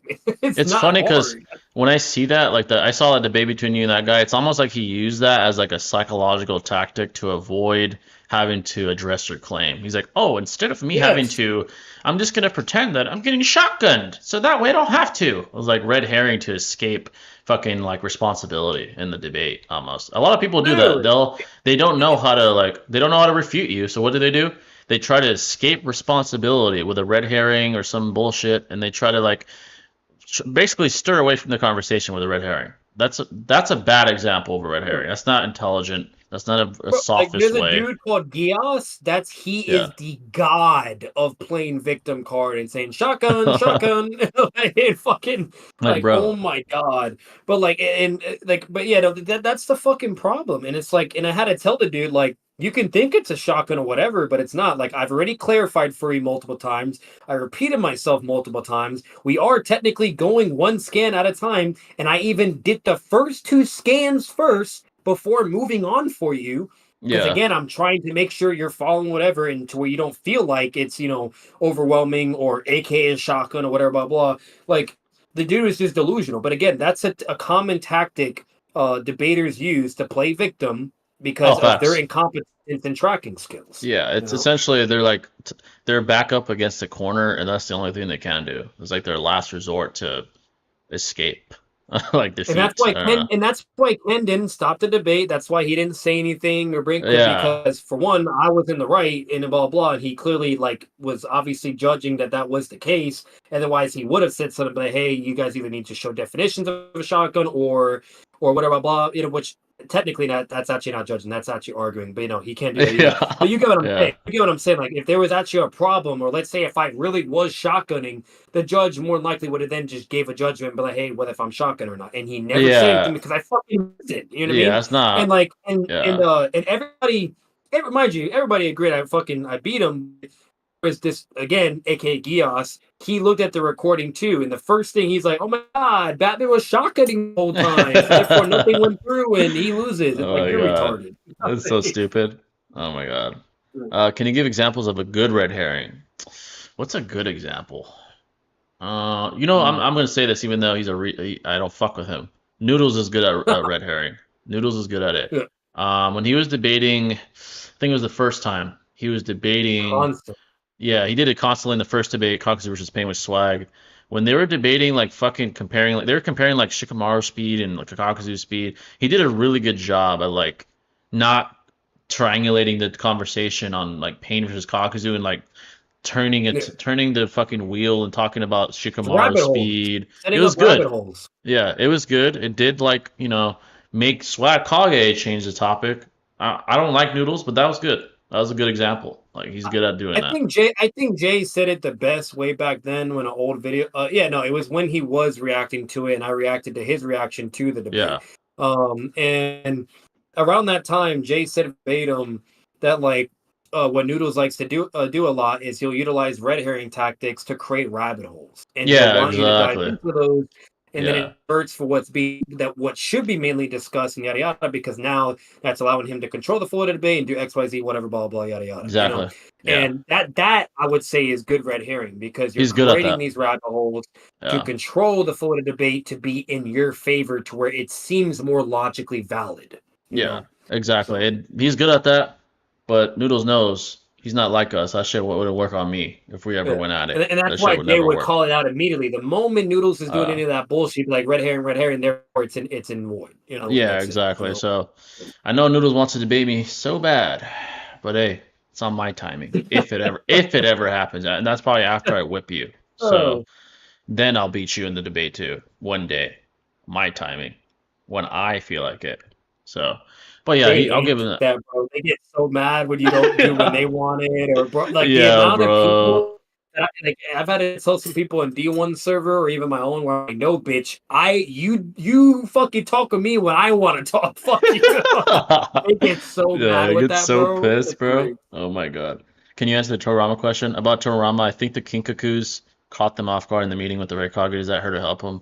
I don't think he was caught off guard. It stated that they snared him or some shit. That doesn't mean they off guarded him. I think they attempted to catch him off guard, but think about it logically. He's in a political meeting with tensions are high, where there is the most powerful shinobis on Earth, and they're all sitting together, the Kages. He's not going to be off guard with his guard down.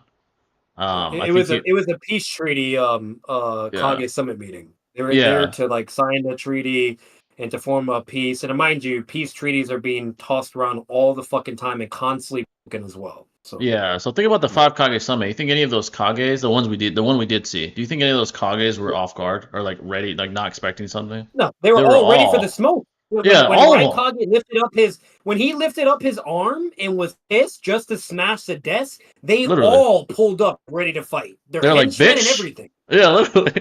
Everyone else was like, bitch, put your hand down. Like everyone was ready to scrap right there. So I don't think they were like off guard and like fucking having a nice conversation and not fucking giving a shit about anything. Like they were on guard. Yeah. And Kinnigan in character, they always want the smoke. They just go Yeah. charging in, talking shit. Like, bro, the full Nine Tails, they charged at him. Literally. They're not That's even the Nine hot Tails. and they said, let's fight in their base form. They have balls, bro. Literally. Do you think Obito killed his grandmother, or do you think she passed before? I never thought of that. But Itachi was the one that killed like all the I civilians. think Itachi, it was Itachi that would have done that. Yeah, because he went to the police force. Yeah, he went to like the police department and like kill all those people. I don't think would have been able to do that. Really, that's hard. I think he would have. He probably would have left her and like acted like he didn't mean to and just had Itachi do it low key if he was in that situation. Yeah, I really do believe that, because the thing with Obito, like he was always conflicted, but he didn't show it like obviously. But there was many moments where he was still conflicted and like battling himself. And it wasn't until the Nine Tails incident where he finally like just shut it all down and didn't care for a moment or try to force himself to accept his reality that he was trying to make. But yeah, because that's the problem.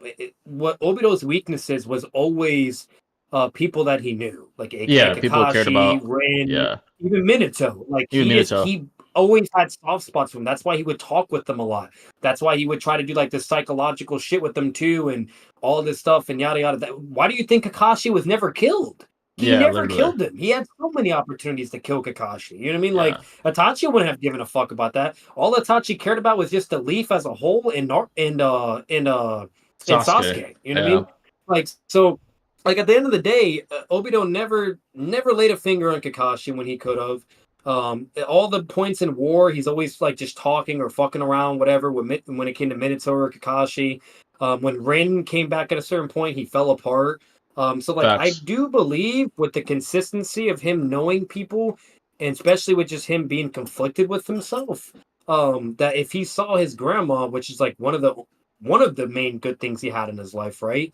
I Yeah, don't think he could just be able to disregard that. I do literally. believe Itachi would have had to do that. Yeah, So I agree. yeah. A couple more questions though, folks. We're at 3:30 already. Hours at 3 hours and 30 minutes. Why do you think Tobirama gets glazed the way he does? So this is what I've noticed in anime in Bias. general. Yeah, if factions rise in the community. Look at the Kakashi one because of a certain retard we know. The Tobirama And in one. desperation for fame. Yeah, it's like desperation and just appeal, shock value, just this cling for sort of attention, right? So this Tobirama, especially the Jubito claim, is absurd. It's an absurd, extraordinary claim that garners attention. Oh, heavy Sasuke as well. Yeah, Heavy Sasuke, it's another one. Extraordinary claims. So it rises these factions that like cling to this to kind of join the wave. And Tobirama is one of those characters. Kagazu, Heavy Sasuke, Tobirama.